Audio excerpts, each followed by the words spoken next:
happening everywhere. And don't forget Brock Huard on the show tomorrow. We're going to talk to Brock about the combine and about this DeBoer coaching staff that probably did not end up looking exactly like Brock thought it was going to look when it got to Tuscaloosa. Bama's back on the practice field coming up on Wednesday. Lance'sLock.com for the plays today. I do want to leave you with this. There is a ton of things going on in Major League Baseball. And one of the things that I love is that we're starting to maybe value certain pitchers a little differently. Zach Wheeler got a contract yesterday. Ooh, what, $40 million a year? $42 million a year for 3 years. I love starting pitching, and I love it, but my goodness, $42 million. And how many times do you see a pitcher not go a whole season without getting hurt? Yeah, I mean, that's the problem. I mean, Wheeler is one of the best right now. And, it seems like some of these massive deals is when a guy gets hurt. Yep. Jacob deGrom. Yeah. Oh, you start naming any Met that's had a big deal recently. So Wheeler gets a $42 million a year deal for 3 years there. Blake Snell is last year's Cy Young winner, and he is still out there floating around. We'll see where he ends up. At one point, Philly was interested, and they ended up going with Zach there. So spring training continues on, and basketball happening tonight. We look forward to all that contest. If you're getting ready to fill out your bracket, we will make our announcement not only about our bracket challenge, but also about how you can jump on and play your bracket with us at nextroundlive.com, nextroundlive.com. Details about that coming up soon. We'll have another bracket challenge for all of you with those details. Keep in mind that Houston has now lost 3 players who are support players to season-ending injuries. The most recent JoJo Tugler, 6'7" defender, only a 3 and 4 guy, but one of their better defenders. He's done for the year as well. That Houston team taking on a little bit of water as we approach bracket time. We're back with you tomorrow. Until next time, God bless you and God bless America.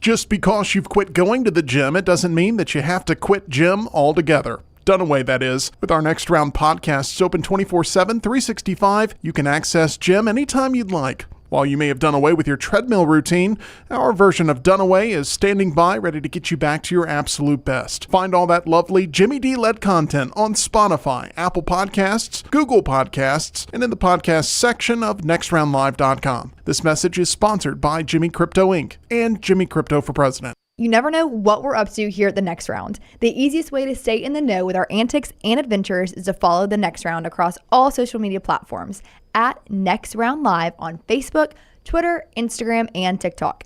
Whether it's Dunaway sleeping in the studio, Tim and Lunsford breaking down the latest movie release, or Game Day Chronicles, we are here to keep you updated on the latest sports news while, of course, having just a little bit of fun. Follow at Next Round Live across all platforms to join in. Follow Next Round Live on Twitter, Instagram, Facebook, and YouTube. The social media team at Next Round Live will share the latest interviews and videos from UAB, Alabama, Auburn, and campuses all over the college landscape. You'll also get the latest highlights and news from the Next Round Live Daily Show. Jim, Lance, and Ryan will share their thoughts, and remember, you can always see the old shows on the Next Round Live YouTube channel. Subscribe, like, and don't forget to comment. Turn on the notifications so you don't miss a thing. It's Next Round Live on Twitter, Instagram, Facebook, and YouTube. You've been wearing that thin, raggedy t-shirt for years now, and people cannot stop whispering and staring in your vicinity. We've all been there. Luckily, there's a solution to your lack of fashion and social cues.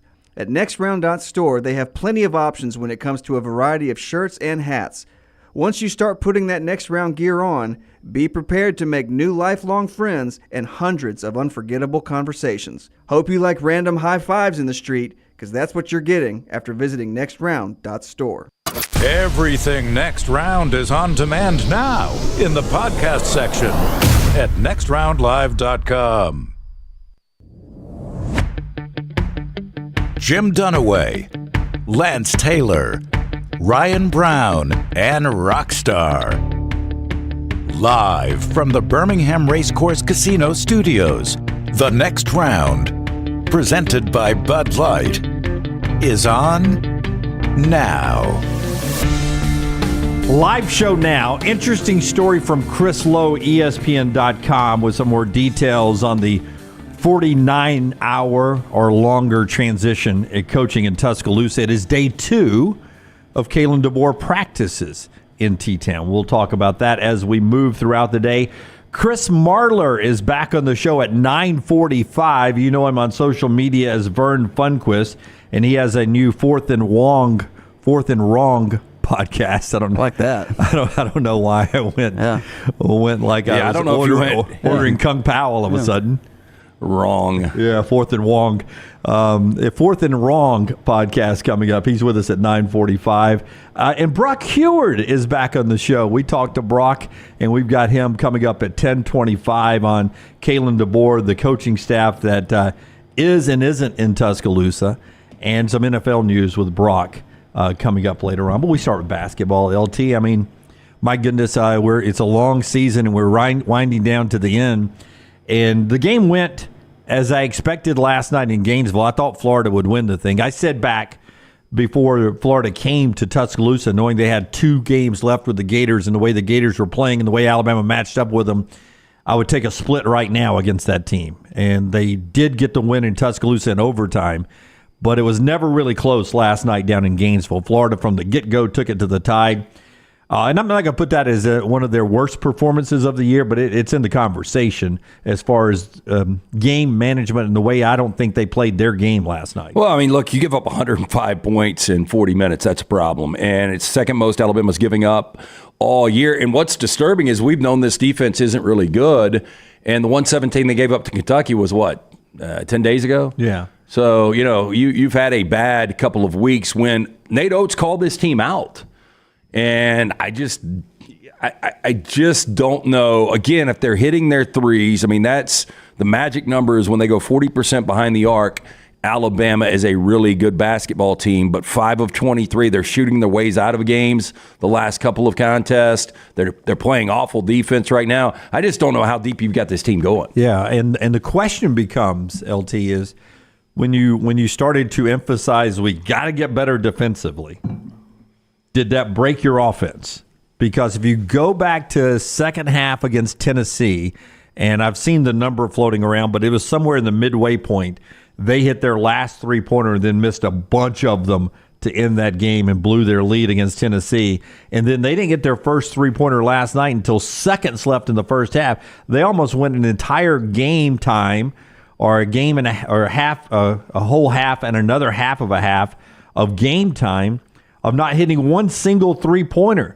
And now they only put up 23 threes last night, and they only hit 5 of them. Wrightsell back at least getting some minutes, 8 minutes last night. He only took the 1 3. He missed it. Cosby is a guy that we've seen is a really confident kid. He misses both of his attempts last night. Grant Nelson misses all 3 of his. Rylan Griffin, who I'm sure we'll get to the injury here in a little bit, 1 of 3 behind the arc. Aaron Estrada, 0 of 3. They just couldn't hit it. Yeah. And, when you've got that many guys that are capable scorers, it really is strange when you get back-to-back games where you're missing this many threes. You understand from 1 or 2 guys that are struggling. But when you've got the collection of guys, I mean, outside of Mark Sears is that consistent go-to scorer.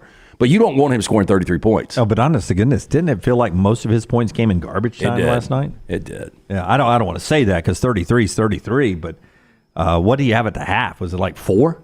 Yeah, I don't know what he had at half.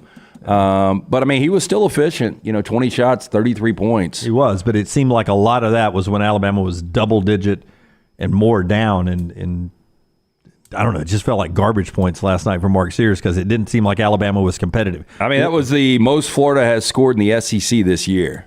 Well, and they shot almost a half a hundy of free throws and hit almost all of them. And that continues to be a problem for this team. Grant Nelson fouls out again. Those guys inside the paint struggling to play defense without fouling. There's a lot of things that you can look at that are negative about this team. The positive is you're trending towards a 4 or 5 seed. They're still the last 4 seed, Lenardi last night. but the team looks tired, and they look tired. And Nate Oates was asked about that after the game last night. Here's the Bama coach. Where does this team stand just from a fatigue standpoint, coming off of a tough 4 or 5 game stretch? Where does the team stand, and how do you kind of rebound from that as you approach tournament play? It looked like we were tired tonight, to be honest with you, so we've got to do a better job. We're off tomorrow. They need to get rested, get in with the trainer, get a bunch of treatment, make sure we're not going too hard Thursday, Friday, get their bodies, minds fresh, ready to play Saturday, and then get ready to try to make a run in Nashville. Okay, Shouldn't be tired. Well, I mean, Saturday was for the SEC championship, basically, and you lose that game, and it's a quick turn road game at Florida. When you got to mentally handle not being in control of the SEC anymore, and now you come and play Tennessee, and if you're trying and struggling defensively, you're having to put more effort out at the other end. That can weigh on you a little bit, both mentally and physically. I get it, but Florida is coming off a loss on Saturday, and Florida is still playing for seeding in Nashville, and boy, they showed up. So I don't want to hear a bunch of 19, 20-year-olds when you've got the depth of Alabama that we're tired. Yeah. I think that's a pathetic excuse. Well, some of it, I don't think is physical being tired. I think some of it is mentally being tired when you continue to try to do something that you're not good at, and that's the defensive side. I think that can start wearing on you mentally that we've got to get better down on this end of the floor, and we're not good at doing that. And now it's starting to really impact everything else we're doing. Good time to play Tuesday now that you've lost. If you'd played Wednesday and lost, you lose that extra day. Get rested, Arkansas, and then if you win, maybe you still get that double bye, which is up in jeopardy now, and then rest a little bit before you go to Nashville. Yeah, because you don't want to be tired this time of year. Well, I think this is dangerous territory because you've lost 3 or 4. You've got an early, sleepy, you'll have a hungry Arkansas team in just coming to wreck whatever they can. You're going to be a significant favorite in that game. But if you lose that game, you've lost 4 or 5 heading to Nashville. There's a chance. I don't think it'll happen because I think Alabama will beat Arkansas. But if Alabama loses to Arkansas, there is a chance they go into Nashville unranked.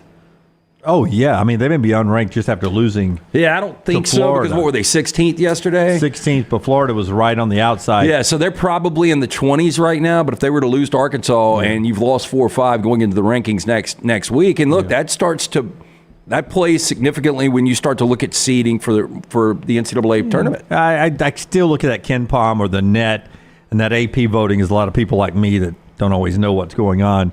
But losing 4 or 5 is pretty obvious. Yeah, and more importantly, and this is the stat that you guys who are watching us right now, there are some stats that mean nothing.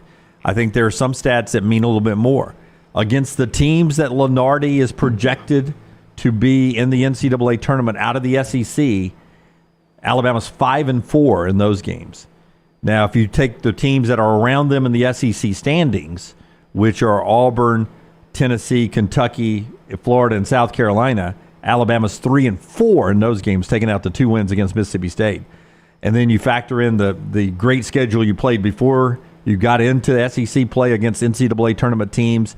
You beat Indiana State, who's going to be there, but of the powerhouses, you lose to Purdue, you lose to Arizona, you lose to Creighton.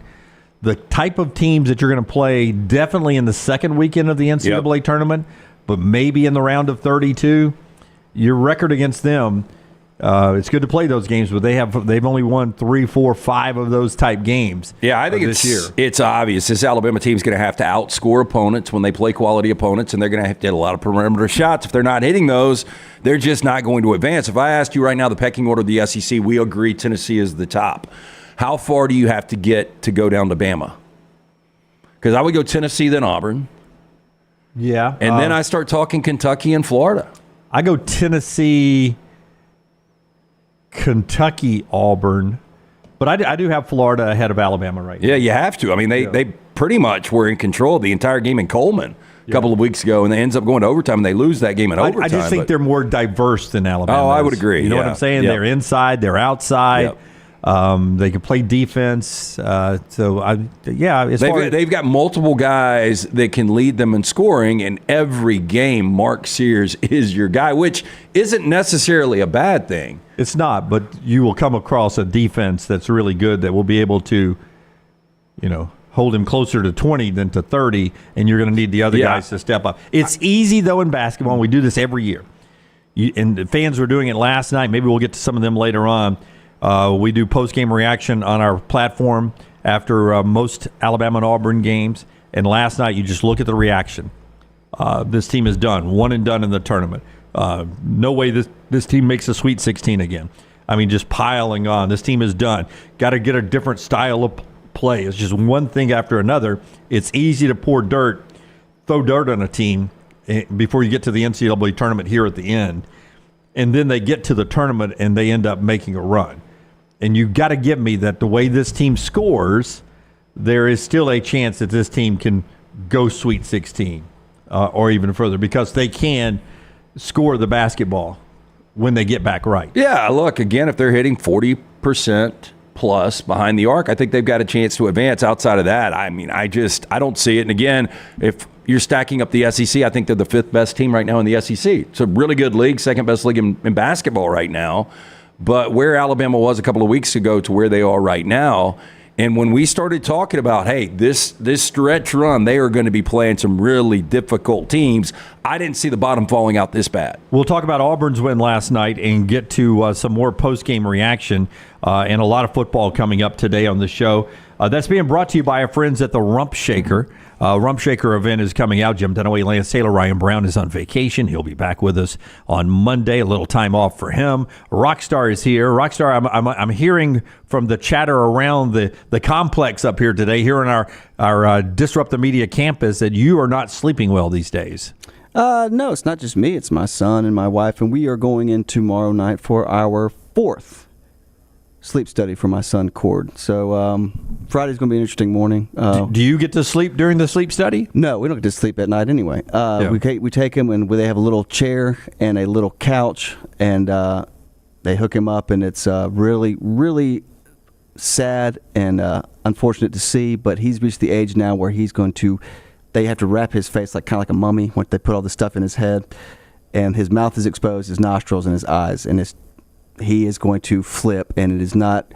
It is not. And the bed has this little. It's kind of like a crib. It's a really tall bed where you have to crouch over to get him, and he's got wires all over him. It's just a nightmare. But we've got to see if he needs to have his adenoids or tonsils removed, because homeboy is not breathing well at all. I would just go ahead and do it. Well, it's just such an easy procedure when they're young. I got obviously mine done back in March, and it was a lot easier than I thought based on the stories that I had heard. But well, the NT talked to us, and he said the problem is with such a young age, we can't remove them. If we remove them, there's also a 20% chance they grow back. There's also a severe bleeding issue at that young, and they said what we do is we're probably going to have to shave them down.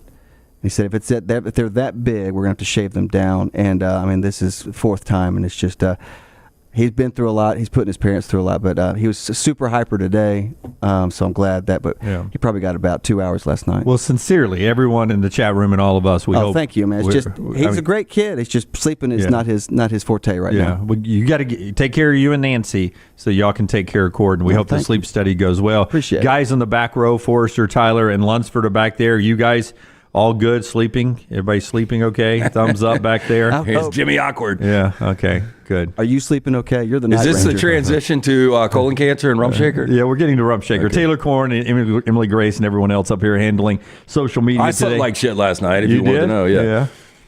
Well, they're shaving. They're shaving his tonsils down. Were you shaving any ice for your bourbon? What were you doing? No, man. I had one margarita at dinner last night. Took the whole family. All the kids went, and one margarita, and then home, and that was it. I'm on TikTok too much. Anytime I hear one margarita, I think it's that stupid song that's always on TikTok. One margarita, and there's a song. Never. I'm not on TikTok. My algorithm's the worst. Hey, did you know that colon cancer, second leading cause of cancer deaths in America, it affects men and women equally? If you're 45 or older, Rump Shaker encourages you to talk to your doctor about screening options that are available. Colon cancer is preventable, it's treatable, it's beatable. Early detection is the key. RumpShakerInc.org. That is the website you need to check out for more information. And also, the 16th annual Rump Shaker 5K coming up Saturday, March 23rd at Regents Field. For more information on that, to get registered for this great event, RumpShakerInc.org. And also our friends at Storm Restoration Roofing. Greg from Pell City, man. You talk about a guy just tremendously nice. I think it was 35 years of marriage. He just separated. He's been doing this roofing thing for a lifetime, and it's a family-owned company. He and his wife own the company. You call this number, you get a free no-cost roof inspection. You just jump in our chat room anytime and mention Greg from Pell City, and customers of his in our chat room will tell you all the wonderful things he's done for them. 205-542-3531, 205-542-3531. Free no-cost roof inspection. You can look him up on Facebook, Greg from Pell City. A-plus rated with the Better Business Bureau.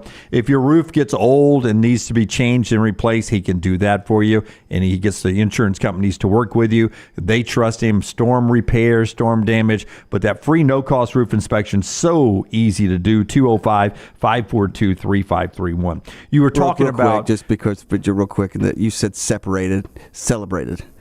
Oh, celebrated. Yeah, I said separated? Just, yeah. 35 years celebrated. Celebrated. Celebrated. You said 35 years and separated. And I was like, woo. Yeah. So just before. We're good. Yeah. 35 years, they're Celebrated. good. Yeah. Greg's still crawling on top of your roof and still hanging out with his wife as well. 35 years strong. And they beautiful pictures when you go check out Greg from Pell City on Facebook.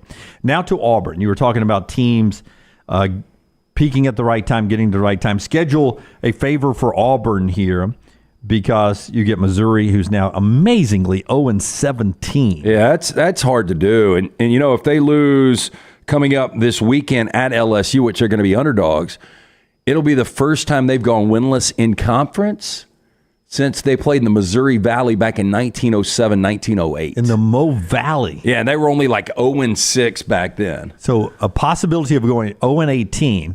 And I'll say this before we talk about what Auburn did last night. That's so hard to do. It is, and especially when you got Vanderbilt in the league, who's in the 200s. Do you know the last power conference team to go defeated in a season?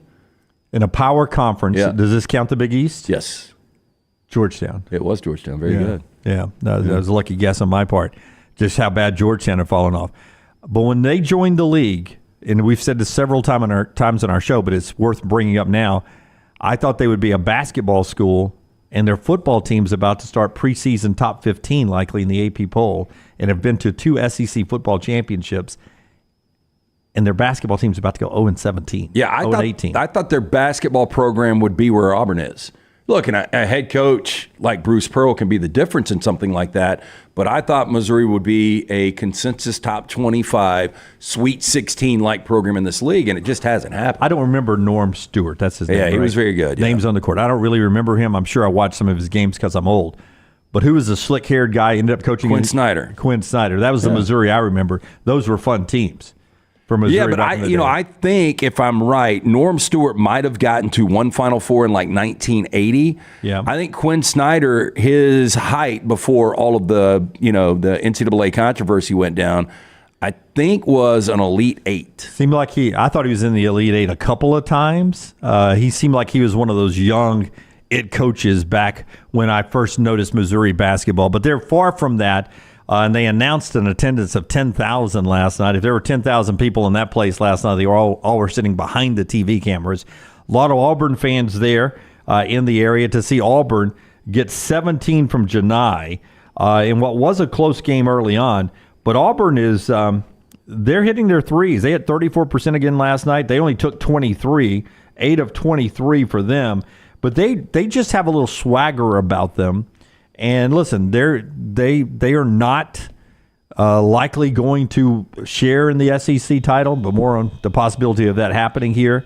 But they are a team that I think, because of Janai Broome and their depth, now 10, not 11 deep, that can be a dangerous team in the SEC and the NCAA tournament. Yeah, look, I agree. I mean, if they beat Georgia, which they should in Neville on Saturday, they're going to close the regular season, winning 4 of 5.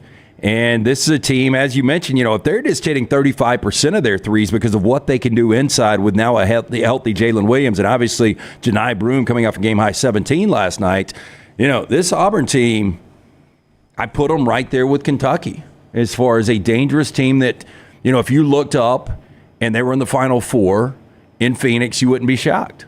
Final Four is a big step, but they have the kind of thing that can do that. Yeah, I think this team is as good as the team that went to the Final Four in, 18, 19? Yeah, we get to this now pretty early in the show. This is post-game last night, a little WWE from the Auburn folks. worth a standalone segment probably, all thrown in together in the conversation about the game. A loose bunch of Janai and KD. Is that Jalen Williams? Is that the guy who gets pinned there, Forrester? Is that the guy who gets thrown down? I think I would. Or no? Or is that? Yeah, I'm not sure who's on the. If I'm Jalen, I would avoid unnecessary contact right now. Yeah, KD leading the coming back right there. Oh, it's Chris Moore. Chris Moore, who's playing the one that ends up getting beat there at the end. But a lot of talent flying around that locker room. They're a loose bunch, and if you let them play loose and not force them to be tight, that's how dangerous they end up being. And it was a game last night for a little bit. At halftime, it's only 44-39. But then very quickly, Auburn buried them in the second half, and that allows them to stay loose. And when they're loose, they're dangerous. Yeah, I mean, look, right now, this Auburn team, I think, is clicking at the right time. 5 players in double figures last night. They dominate on the glass. They shoot 53%. And they did what they needed to do against Missouri. You know, don't let this team hang around, which they were hanging around at halftime. They were only down 5, and then Auburn came out, they flexed, and they end up destroying this team. Yeah, here's Bruce Pearl on with Andy Burcham, Auburn Radio Network, the Auburn Network postgame courtside in Como last night. It was a 5-point game at halftime. What was said at halftime in the locker room, Coach? Well, you know, I actually thought that we settled, and it looked like everybody had the green light. Like everybody had the green light, and we took the first open shot that we got. I didn't think we really did a very good job of finding each other and making the extra pass, and that was something that we talked about. I also thought that we did a better job with our physicality. Only gave them 7 second chance points. We really hurt them on the offensive boards, and I thought we did a better job on a fast break. In the second half, ran the floor. When you have, Jalen's got 17, Janai's got 15, Chad's got 15, Aiden has got 9, Denver 10, and Chaney 10, and Dylan Carwell 12. I mean, it's literally almost 7 guys in double figures. And that's just really good. That balance is really good. Yeah, really good balance last night for Auburn. They get Georgia at home. Little T will be down there for that game to wrap up the home season for the Georgia Bulldogs and get ready for the trip up to Nashville next week. Later on, drama from North Alabama will set the table for Tennessee and South Carolina, which could be for the SEC championship a little bit later tonight. And we'll talk about the still possibility of a 5-way tie, all that coming up as the show continues on. But we get to the Chris Lowe story, some big takeaways on the transition from Nick Saban to Kalen DeBoer as they get ready to go out for practice number 2. That's coming up in the next segment. Show being brought to you by the wonderful family-owned Johnson RV Center up there in Decatur and in Coleman. JohnsonRVCenter.com for all the details. Keep in mind that they continue their RV show pricing for a few more days through March the 9th. So 3 more days. Extended show pricing at Johnson RV. Over 10 years right now of family-owned business, making life so good for those of you that go by to see Johnson RV. Nick and the guys up there, they take care of you with all the extended wolf den, tag-alongs, pull-alongs, all the RVs, all the trailers that go on trips with you to see America. You can get that right now. Full warranties, great financing available, and of course, great military discounts for those that have served our country. It's all right there at Johnson RV Center, JohnsonRVCenter.com. We're back in a moment on TNR. Follow The Next Round on Twitter, Instagram, and Facebook at Next Round Live. What are you waiting for? It's non-stop gaming action at Birmingham Racecourse Casino. Come play more than 900 of the latest and greatest games around, featuring fun bonuses and big jackpots. You can wager and win on horse and greyhound races from all over the world. There are more ways to win at Birmingham Racecourse Casino. Birmingham Racecourse Casino, located off I-459 exit 31 Derby Parkway. Must be 21 or older. There are so many things I love about Walk-Ons. Authentic, mouth-watering Louisiana cuisine prepared fresh daily from scratch. A great beer selection and TVs everywhere to watch the big game every day of the week. And of course, they've got 2 great locations on Highway 280 and 119 and at Hoover near the Hoover Met. Walk-Ons is also a great place for happy hour, 2 to 6 Monday through Friday with $5 moonshine swirls, $5 house pours, and half-price appetizers. And it's an easy take-home experience for the family as well. Highway 280 and Hoover with Walk-Ons. Fire damage to your home or business is something you never want to consider. Ryan Brown here from The Next Round. But in the horrible event it happens, Dry Tech is here to help. They respond quickly and will reply to you within 20 minutes when you call 205-637-0143. They're working for you, the customer, not the insurance company. They've got 5 crews ready to go 24/7. Don't call the insurance company first. Call Dry Tech. Just remember this website, mydrytech.com. That is mydrytech.com. You got to look your best to play your best, and our friends at Bandwagon can help your team find the perfect uniforms for that upcoming season. Bandwagon is with you every step of the way, from developing your team logo design to choosing from their multitude of samples. You name the sport, they can make it happen. To get your uniform journey started, you can shoot them a message on any social media platform or check out their website, bandwagonsports.com. That's bandwagonsports.com. Next Round listeners, it's time to jump on the bandwagon. It's that time of year again. The Legacy Swap and Drop promotion is back. It's bigger than ever. Swap your current auto loan or RV loan to Legacy and drop your interest rate and monthly payment. Don't miss out on this opportunity to save big with our friends at Legacy Credit Union. Not a member yet? That's okay. You too can save by becoming a member today. Head over to swapanddrop.com. Apply in minutes. That's swapanddrop.com, or visit one of their 9 greater Birmingham area branches. Limited time offer. Terms and conditions may apply. See Credit Union for details. Federally insured by the NCUA.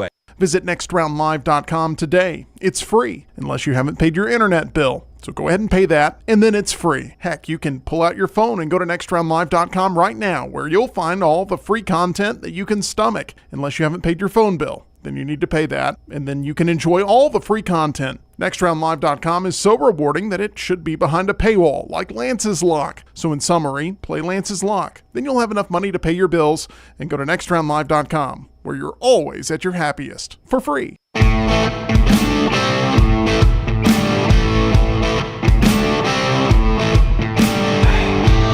Okay, so Alabama and Auburn roll to a victory. Before you tell us about Gutter Cap, Rockstar, give me cut number 6.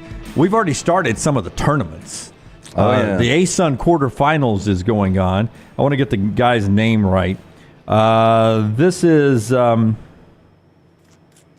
a big shot is what it is. Yeah. Benjamin Ray is the play-by-play guy here. Benjamin Ray. He's the voice of North Alabama, the Lions up here in Decatur. They're the 6th seed, and they take on the road at Lipscomb last night in the quarterfinals of the A-Sun. They take down Lipscomb. We can't show you the video because it's on ESPN+, but this is his audio and a picture of him calling the play. Now it's 75-72, time running out. Lipscomb's going to hit a three-pointer, and then listen as the play call goes on.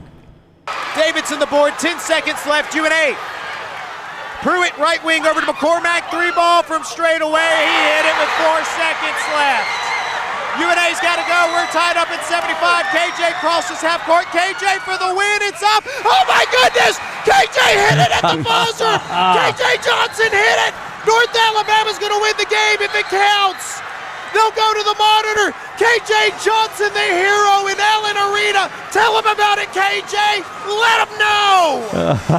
Wow.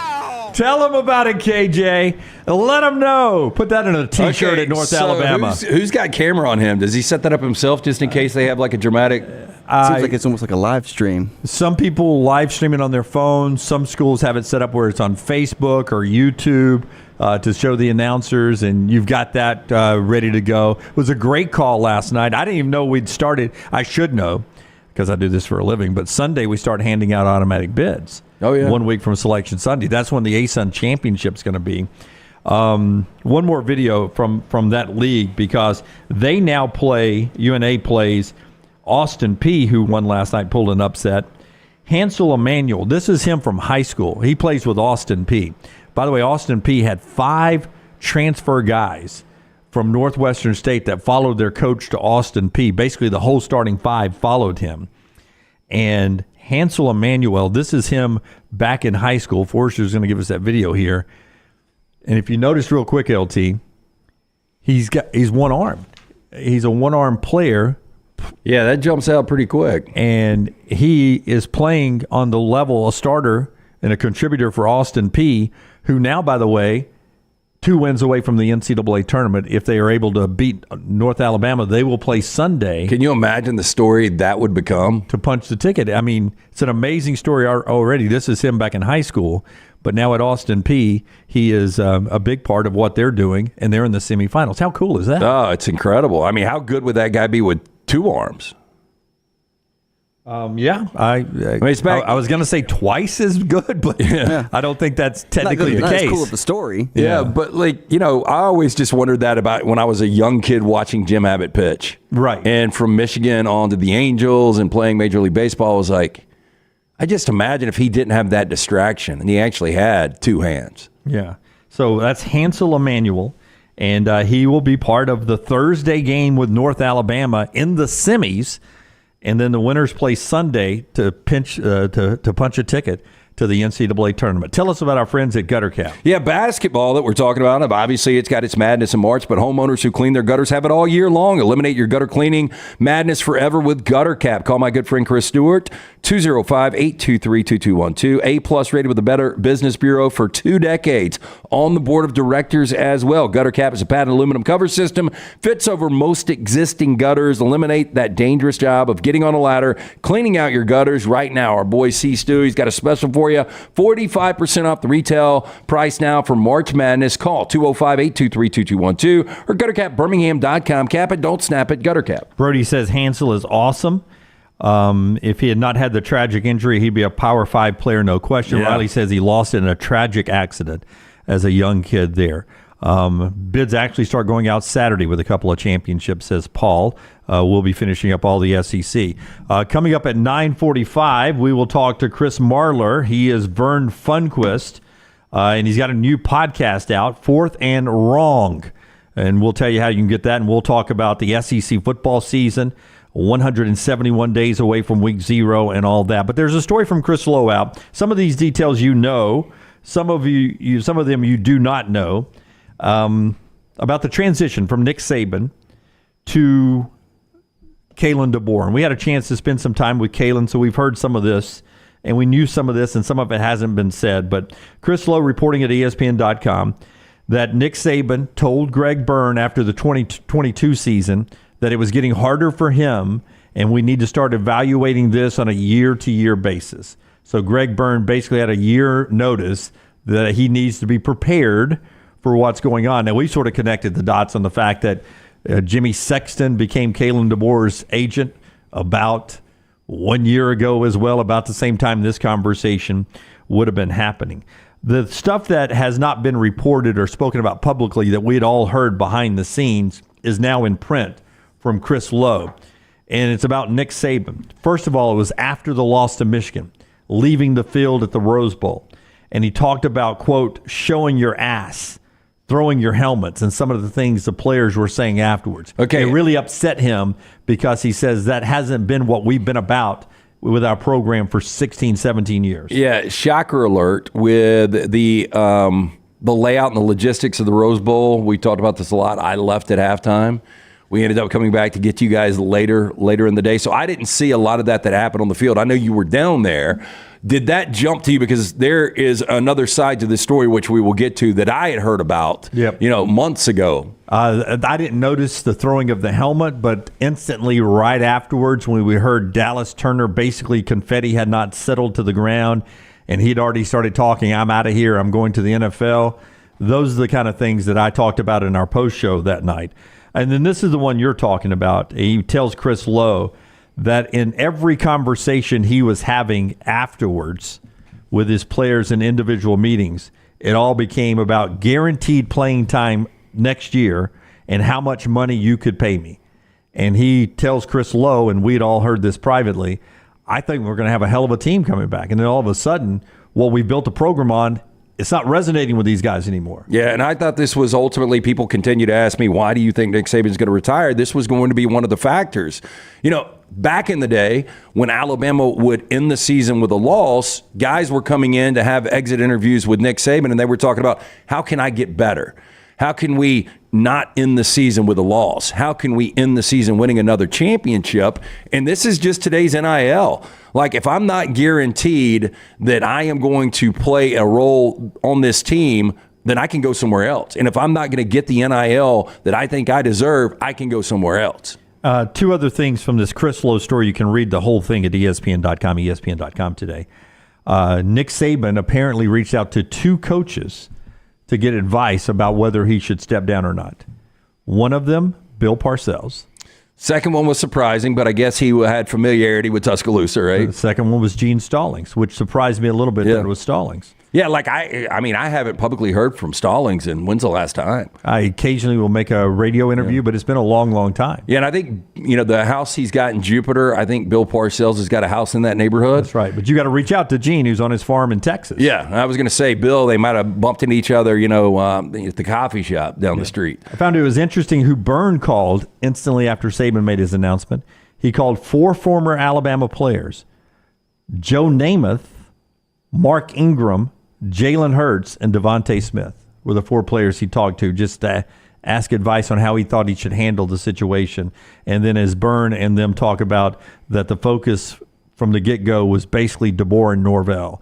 It wasn't Sark. It wasn't Kirby or Dabo. It wasn't Lane Kiffin. No, it was DeBoer and Norvell. Never, like in a million years, Lane Kiffin wasn't getting this job. I don't think Sarkisian would have left for the Texas job for this job anyway.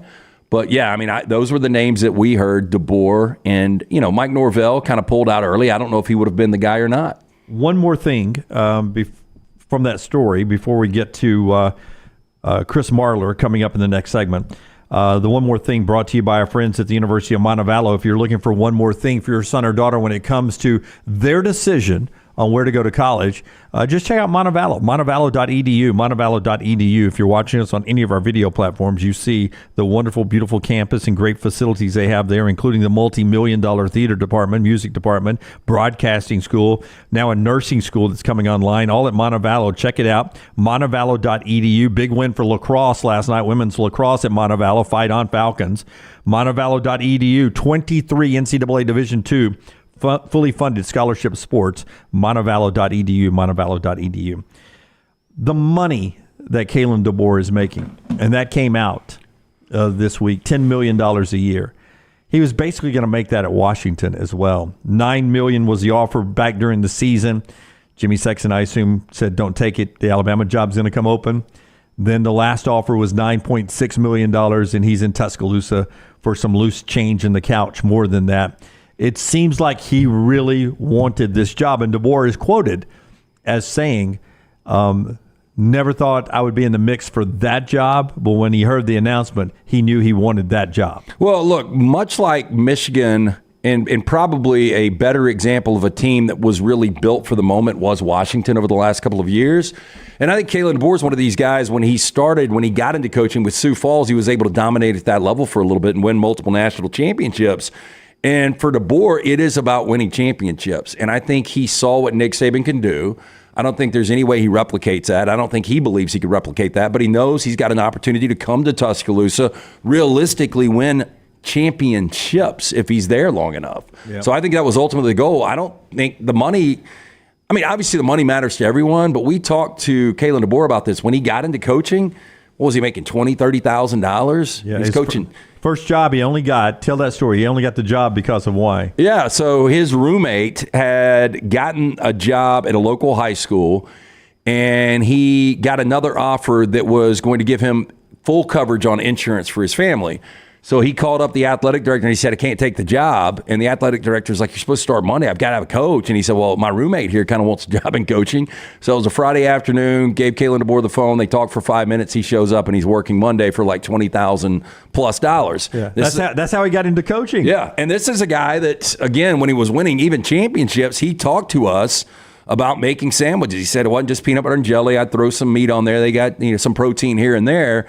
But I don't think this was a guy. I think a lot of guys are getting into this occupation for the money because the money is massive now. But I don't think that was DeBoer early on. Yeah, so that makes sense that the money not much different than what he could have made there in Seattle and staying put in Washington. All right, Brock Huard, more on Kalen DeBoer, the coaches that are in Tuscaloosa and not in Tuscaloosa, how it impacts Alabama, coming up at 10:25. But when we come back, Chris Marler joins the show. You can follow him on social media at Vern Funquist.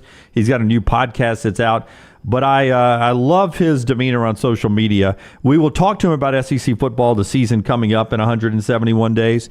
But we'll also do a heat check with him on where he is on Alabama basketball right now, because I'd imagine what hair he has left in his 20s and moving towards his 30s. He's starting to pull it out over Alabama basketball. That's coming up. Remember, big votes happening in the state of Alabama when it comes to a lottery and other things down in Montgomery, LT. Tell us about the Sports Betting Alliance and everything going on with them. Yeah, look, we had a little hurdle, a little obstacle hit us yesterday, but 334-261-0800, that is how you can reach out to your local state senator right now.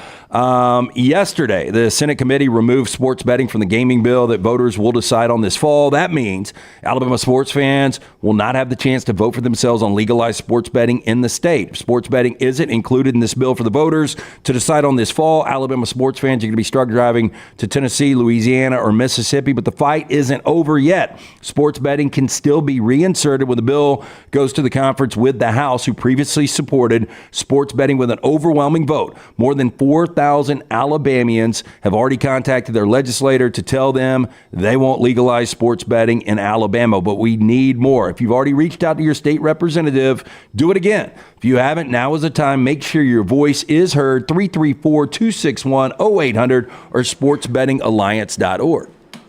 Take the next round anywhere you go with official Next Round gear. Buy yours today at nextround.store. Ready to swap from your current auto or RV loan provider and drop your interest rate? Now is your chance. With Legacy Credit Union's annual swap and drop promotion, you can swap your current loan and save with Legacy in minutes. Whether you're a member or a potential member, Legacy Credit Union is here to help you drive into savings. Go online to swapanddrop.com or visit one of their 9 locations to take advantage of this incredible offer. Limited time offer, terms and conditions may apply. See Credit Union for details. Federally insured by the NCUA. Let me introduce you to the new line of Red Wing athletic work shoes. This great new line is perfect for the industrial athlete, the guy who is working on concrete or running through the warehouse all day long. Red Wing Athletics use the same technology found in a running shoe, with soft mesh uppers, a lightweight aluminum toe for protection, and non-slip soles. This shoe is a winner. This comfortable new line of safety shoes are perfect for warehousing and light manufacturing. Plus, the colors look great. Stop by your local Red Wing shoe store, have your feet measured, and test drive a new pair of Red Wing athletic work shoes.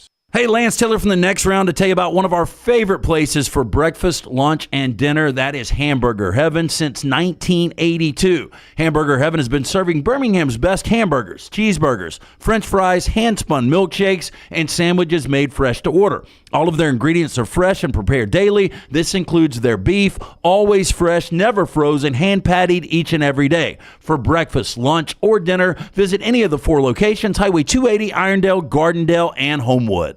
Tournament time is almost here, but any time is a great time to jump on with MyBookie.ag. When you sign up at MyBookie.ag, use code NEXTROUND for a special sign-on bonus. You can use that bonus right away. Win once with it, it is yours and yours forever. Not like some of the sites that make you win 5, 6, 7, 8, 9, 10 times before you keep the bonus. You win once at MyBookie.ag, it is yours forever. Basketball tournaments, NBA, the start of Major League Baseball, NASCAR, and golf. Bet anything, anytime, anywhere. MyBookie.ag, code NEXTROUND. Hang out with the Next Round on the go. Whether you're driving to work, running errands, sitting on the beach, or you just need a break from the real world, we can keep you company.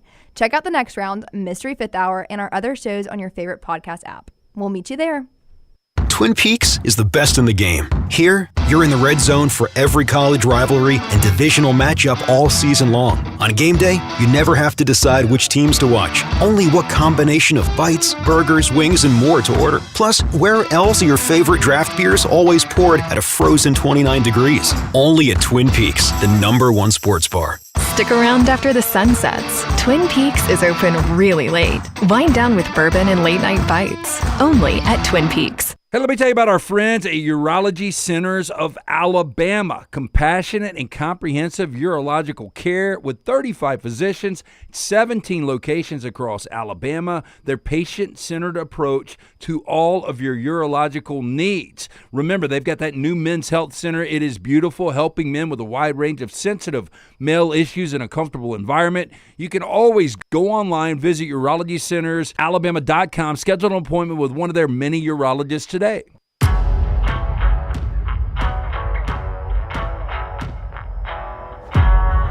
Hey, don't forget, coming up this weekend, got a chance on Friday and Sunday and then next week to see our G League team in Birmingham, birminghamsquadron.com for tickets and information. You can call them up, 205-719-0850 for the Squadron, birminghamsquadron.com.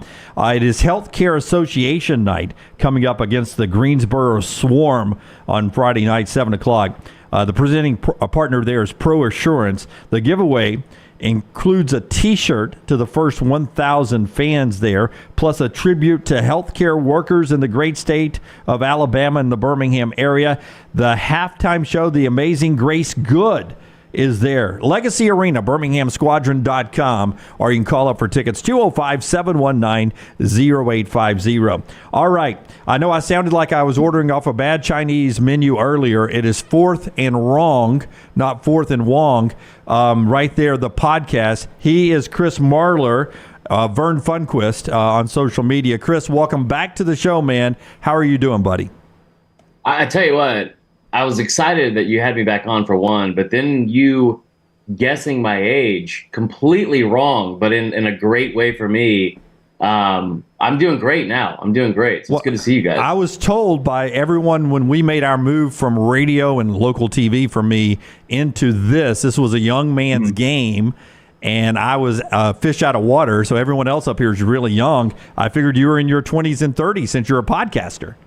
I mean, I'm in my 30s. I'm not in my 20s, but I appreciate that. Yeah, I mean, I feel young because I'm currently binging shows that I probably should have watched probably 10, 15 years ago. But yeah, that's what's going on in my off season, so I appreciate it. Yeah, I don't know if you've seen this article. We kind of got into it, Chris Lowe did, on how Alabama moved from Nick Saban to Kayla DeBoer in 49 hours. And, we had heard these reports after the Rose Bowl loss to Michigan that when players were doing their exit interviews this year, they came into Nick Saban, and instead of talking about how can we get better, how can you give me more money? I mean, just imagine, you've been around Nick Saban. He's a small dude, but he's an intimidating dude. A 19, 20, 21-year-old in there shaking down Nick Saban. It seems like you got to have some balls to be able to do that. Yeah, I love what you guys said about it, too, because it's like, as a former college athlete at a much different time, that's just not what you do in a postseason. I don't want to call it an exit interview, but for a lot of players, it seemed to end up being an exit interview. I was one of the people that I think kind of clung on to this probably ignorant idea that's not what led to Saban being not pushed out, but deciding to leave college football was the way all the NIL stuff was happening. Because this is a guy that's recruited at the highest level for decades now. Recruiting players when there's money involved, I didn't think would be an issue, but my goodness, the confidence you have to have, and I'll say confidence because I don't want to use any other words that would be derogatory, but the confidence you have to have as an 18-year-old to walk into a postseason interview with Nick Saban and say, hey, how much money can you give me? I mean, it's kind of a sad state of affairs of where we're at, but that's also, you got to kind of accept it where we're at. The one that surprised me the most was the Isaiah Bond thing. The Dallas Turner thing spoke volumes, I think, of where the team was. But Isaiah Bond, that was a done deal before I think they even played the Rose Bowl going to Texas. So I guess this is just the new age of college football, but it kind of sucks. How weird was it to see Kayla DeBoer on basically what feels like Nick Saban's practice field and at his podium with, I assume, the same very Coca-Cola Classic sitting up there on the podium? How weird was it after all this time to see Kayla DeBoer right there? First off, I love the tweet that somebody had that the Coke bottle is one of the few things that didn't enter the transfer portal from Alabama this offseason because that was good.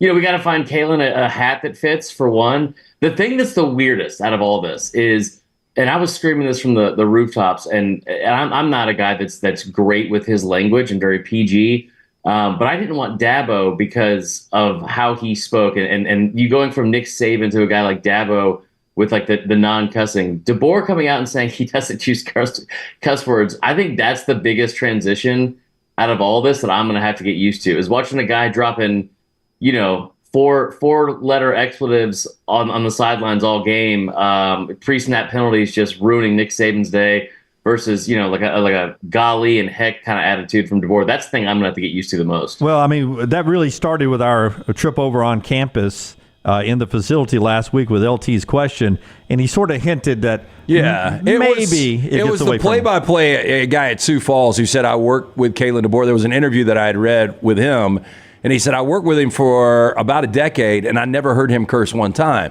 And so when we asked DeBoer about it, he said, look, he was never around me on the field. So, I think he's not Dabo, but he's not Nick. So wherever that in-between is, we shall see. Yeah. I think he still gets a little upset, though. I don't know if he'll break a headset every game early on, but I still feel like he'll get upset. And I wanted to see where you are on DeBoer, because when we got the news January 10th, some of us immediately were like, Kalen DeBoer would be a home run hire. Not some of us. It was this guy right here. Well, you said it. But you look at 104-12, and the guy has succeeded and played for championships everywhere he's been. But I've had two people over the last month plus that have bet me that he won't last 5 years in Tuscaloosa. The expectation is great. We know that. But where are you on Kalen DeBoer having success at Alabama? So I love that you were on this early. It's the only thing that's going to make me forgive you for leaving the Rose Bowl at halftime, because I'm still upset about that. Were you at the Rose Bowl? Let me ask you, were you at the Rose Bowl? No, of course not. Okay. But that's like my number one bucket list thing. And I was just going to ask you, Chris, simply, I was going to say, what time did you get home if you stayed for the entirety of the game? It was a pain in the ass getting in. Yeah. It's always a pain in the ass getting out. And so for me, it was just time to tap out and go watch it somewhere else. I mean, it's in a neighborhood. Like, that's the thing that people don't realize. It's like it's literally on a golf course in a neighborhood. But yeah, no, I'm just giving you a hard time. I think the DeBoer thing, that is the takeaways I've had from this. Like, the biggest takeaways I think were, you said 104-12, 25-3. It's a Power 5 coach. This guy came out and put it back-to-back 11+ win seasons as a Power 5 team. Like, what's funny about this, I always say this on the podcast and in general, like, we're a nation of haters. People love to see people fail for whatever reason. We pretend that we love the underdog story, but with social media this day and age, people love to see other people fail for whatever reason. And as to steal a line from Terron Arnold, like, the naysayers about Kalen DeBoer, it was all like, well, he only did that at Washington. Well, I mean, guys, like, I know that we watch the SEC down here more than anything, but the Pac-12 was arguably the second best, maybe the best throughout part of the season last year, conference in the entire country. I love the DeBoer hire. I think it's a perfect hire. I don't know if it's a stopgap hire, because will he be here in the next couple of years? Will he do what a lot of coaches are doing, go to the NFL? I don't know that. But in terms of trying to win and win right away and appease some of these very entitled and passionate fans that Alabama has, you go get a guy that went 14-1 and 11-2 in his first two seasons as a Power 5 coach. And like, here's the other thing too. The people that were hating on Kalen DeBoer and the hire, acting like he didn't just coach in a national championship game 2 calendar weeks prior to getting hired, it's hilarious. I think he is a phenomenal X's and O's coach. And I think it's going to be a really, really, I don't know about the smoothest transition, but I think it's going to be a lot better than a lot of the outside noise is kind of said. At Vern Funquist on social media, Chris Marler, part of the Fourth and Wrong podcast now. We'll tell you how you can get that coming up. He's on the JohnstonRVCenter.com hotline. We're only 171 days away. What do you look at this time of year when it comes to college football? As you, in the old days, you used to always know who was returning so many starting offensive linemen and who had a starting quarterback back. Like, for instance, do you know where Rocket Sanders is playing? Well, you do, because you live up there. You know where Rocket Sanders is playing his football now, right? Yeah, he's down the street. He's down the street over here. I'm over in Columbia, South Carolina, so he's not too far away. He also apparently dropped 15 pounds, or 20 pounds or so, which I think will be good for him this year. Yeah, I tell you what, I don't want to date myself, especially after the being in my 20s comment, but I'm old enough to remember when like the entire offseason was like, hey, I'm gonna go get like a Forrest Davis recruiting magazine. That's right. Or something else like that, watch like everything on Rivals and 247 or whatever. Then you go into spring ball, and spring ball was fun because you got to see sometimes early enrollees, but some of the freshmen that were 5-stars the year before that maybe redshirted playing, like their first meaningful action on TV. And then you just kind of waited for 2 months. And then one day you'd be at a Publix or a Kroger or something, and you go by that magazine aisle and you see the first Phil Steele hit the stands. I miss that a ton. It's so hard to keep up with everything now with like the transfer portal, and there's another window. I'm trying to temper expectations, but I think the spring window is spring football. What I'm most excited for is to see some of the excitement that we've seen from some of these programs that like have got a lot of buzz in the offseason. Ole Miss, Bama, Georgia, even like you said, South Carolina. And then the other thing is like, it's been talked about ad nauseum, but how are Oklahoma and Texas gonna be in their first year? Because I think both of those teams are getting probably a little bit too much love, and also two fan bases that, from what I've seen on social media, need to be humbled pretty quick. I remember sitting in Atlanta in December morning in 2009, getting ready for the rematch of Alabama and Florida with Nick Saban and Urban Meyer, and thinking at that point, damn, these teams are going to be good for a long time. And now you look at Florida. If Billy Napier doesn't win 10 games, it's going to be 5 consecutive years Florida has not had a 10-win season. I just can't believe, I don't know where you are on the Florida Gators in this program, but I can't believe it is where it is right now. One, that schedule, I remember putting out a video last year about this because when they dropped the SEC schedule release. The schedule they have is a nightmare. Like, you can't convince me that Kirby Smart wasn't in charge of making that schedule for Florida. It is unbelievably difficult. And here's the thing, too. If you look at the schedule, the only, guaranteed win that you really see there is Samford. And Samford put up 52 points in the Swamp the last time they played him. So I feel bad for Billy Napier because I think it's a very, very big uphill battle. Like, here's the thing, too. Florida had, people like McElwain who kind of took advantage of it. Florida for a long time was in a division where Georgia was kind of up and down and not always great before Kirby Smart and didn't always live up to expectations. Tennessee was historically down for about a decade plus. And if you couldn't take advantage of that then, and Mullen didn't obviously do that in the recruiting game, you're seeing how the cupboard not being necessarily bare, but pretty close to it, and how that's impacted the program. I'm pulling for Billy Napier. I think he's a good coach. I think he's in a really bad situation. But my goodness, that is a massive uphill battle that he has coming up this season. Okay, obviously it would be easier if Fourth and Wrong was on our platform, but how do you get Fourth and Wrong, the podcast? Is it on YouTube? It's on YouTube and it's on Spotify. We're still working on Apple and all that kind of stuff. I think we had the first episode on Monday, so it's one of those things we're just waiting for the approval from Apple. But yeah, it's up on Spotify and YouTube. It's been a lot of fun. I always say if you love college football and you hate the bleep button, you will love the show. So it's me and my co-host Tyler Huck. We're really excited about it. All right, Fourth and Wrong, and he's a friend of ours, Chris Marler there at Vern Funquist. Early round, first round exit, second round exit, Sweet 16 exit, Elite 8, Final Four finally. How do you see this Alabama basketball team? I think they can make the Sweet 16. I do. I think they're not going to have to play true road games, which is good, obviously. I don't want to say yet that this is a team that lives and dies by the 3, but that is exactly what happened last night in Gainesville. But I think they can make the Sweet 16, and maybe they can make a run because, listen, they put up points. And you also have a guy that I think can probably take over a game with Mark Sears and a lot of help around him. If they can hit threes, I think they can really make a run. All of our guys behind the glass quickly sending links to our bracket gambling up here, our bracket challenge. Sending you a link. They want you in with that prediction. I can see them all excited about getting Ed Vern Funquist's money there. Thank you for your time, Chris. We appreciate it. That is Chris Marler right there, Fourth and Wrong. Like and subscribe him just like you do us over on YouTube and on Spotify. We appreciate his time there. Chris Marler with us. We'll talk to Brock Huard.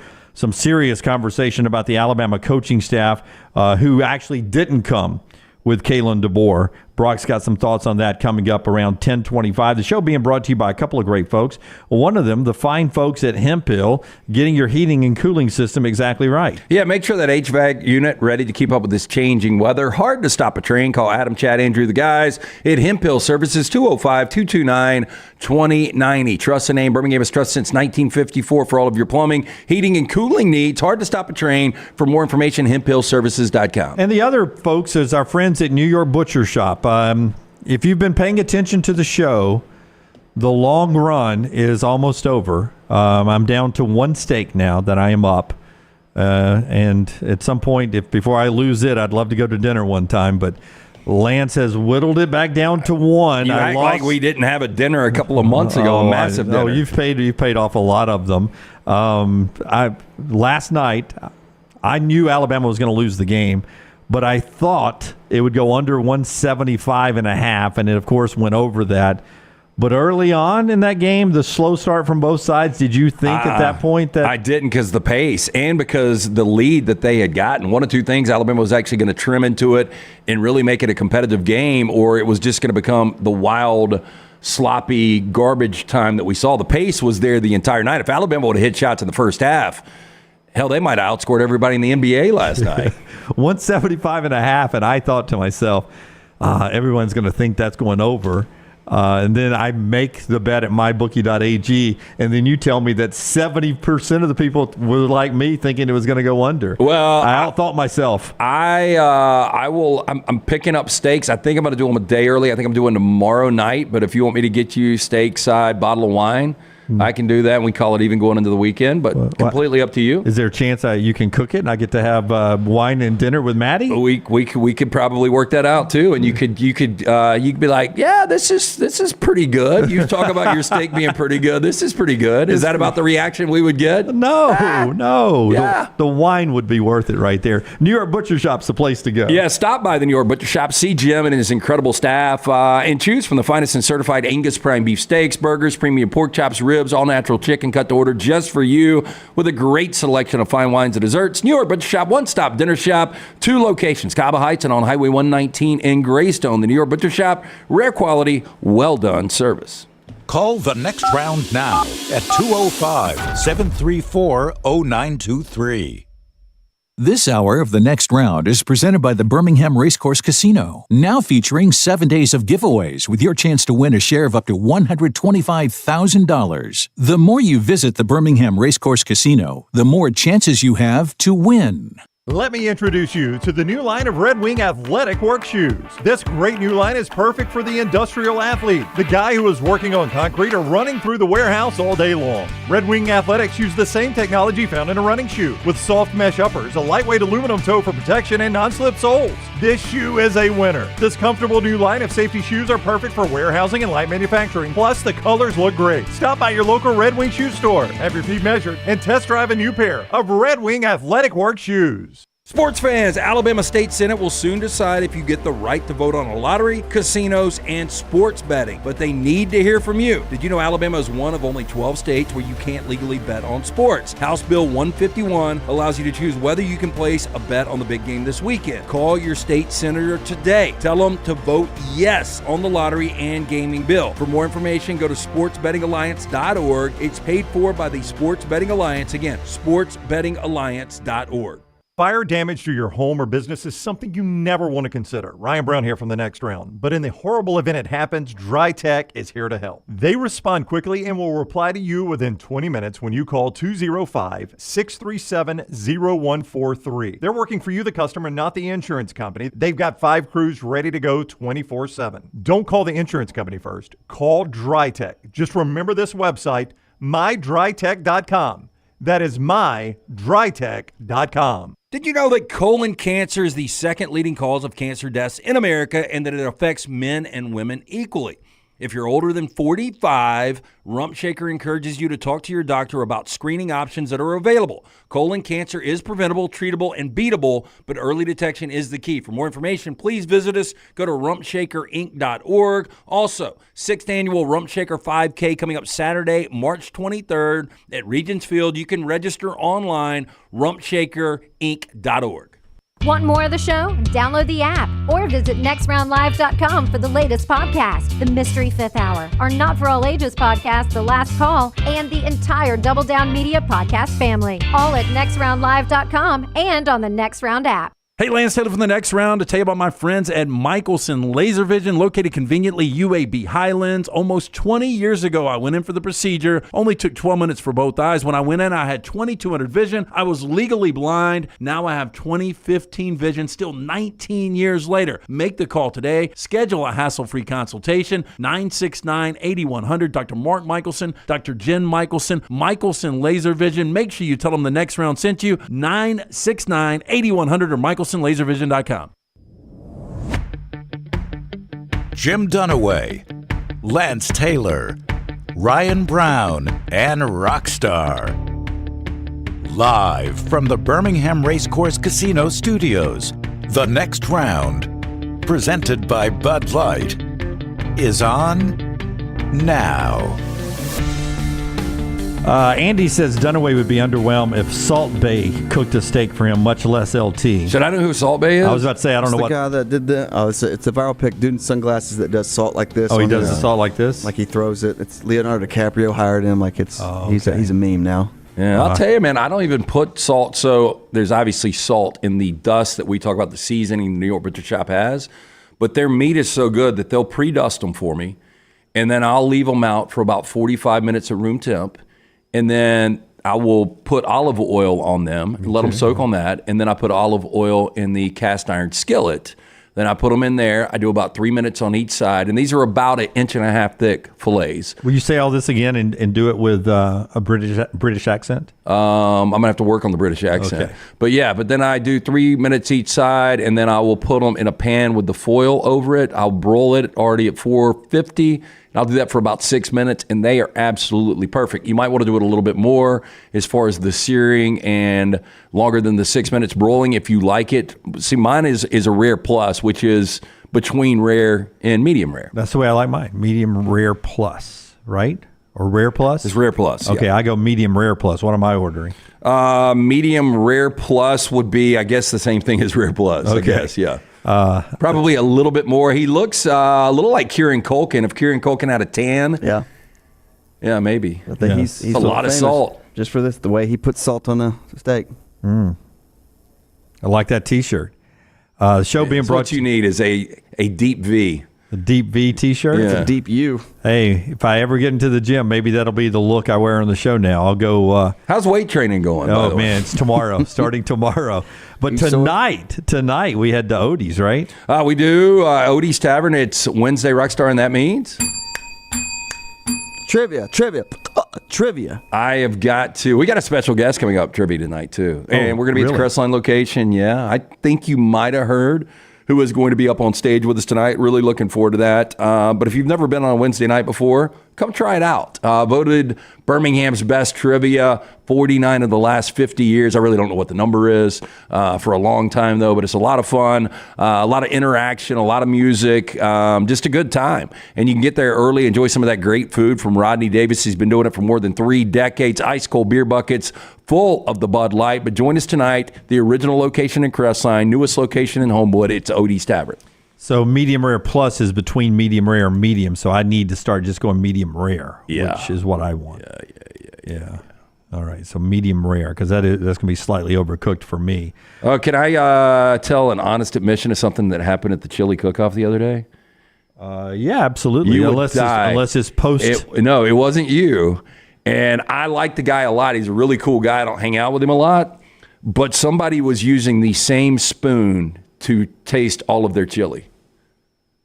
On your table? Yeah. Oh, I know who that is then.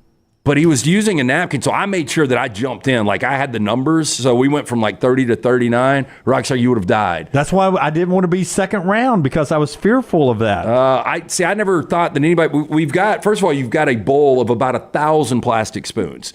And then we all get... they're almost like pint-sized chilies, and they're numbered. And so we had to judge the 30 to 39, and we've got a piece of paper, and at 30, you'll put a score and then comments.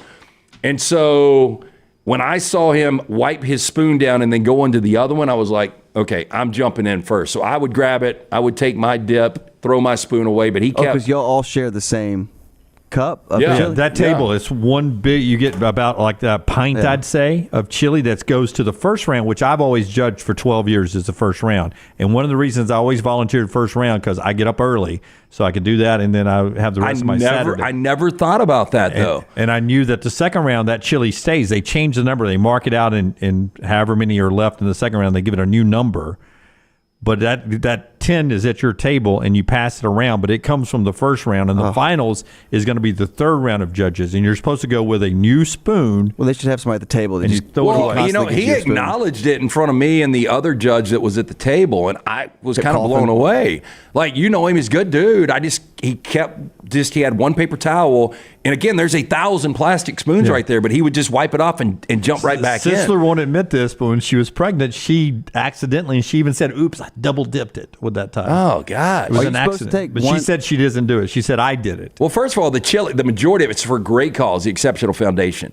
But I'm one of those, and I was going 2 and 3s on most. The 2 top chilies were 7s, and they were really good. They were like, if I got it at a restaurant, I'd be like, okay, this is good chili. Lowest score on my table was a 7 because I figured A, it's a good cause, and you've been up all night cooking it, and 2, you've already made it out of the first round to me, so I went 7 up. But do you only do one spoonful? Is that it? No, I'll throw my spoon away. If I need another bite of it, I'll get a second bite. Oh, right, sir. But how does that not I do taint a your taste buds? minimal, and like I would even scoop, and people try to get too fancy with this, like with the navy beans and like multiple peppers and onions.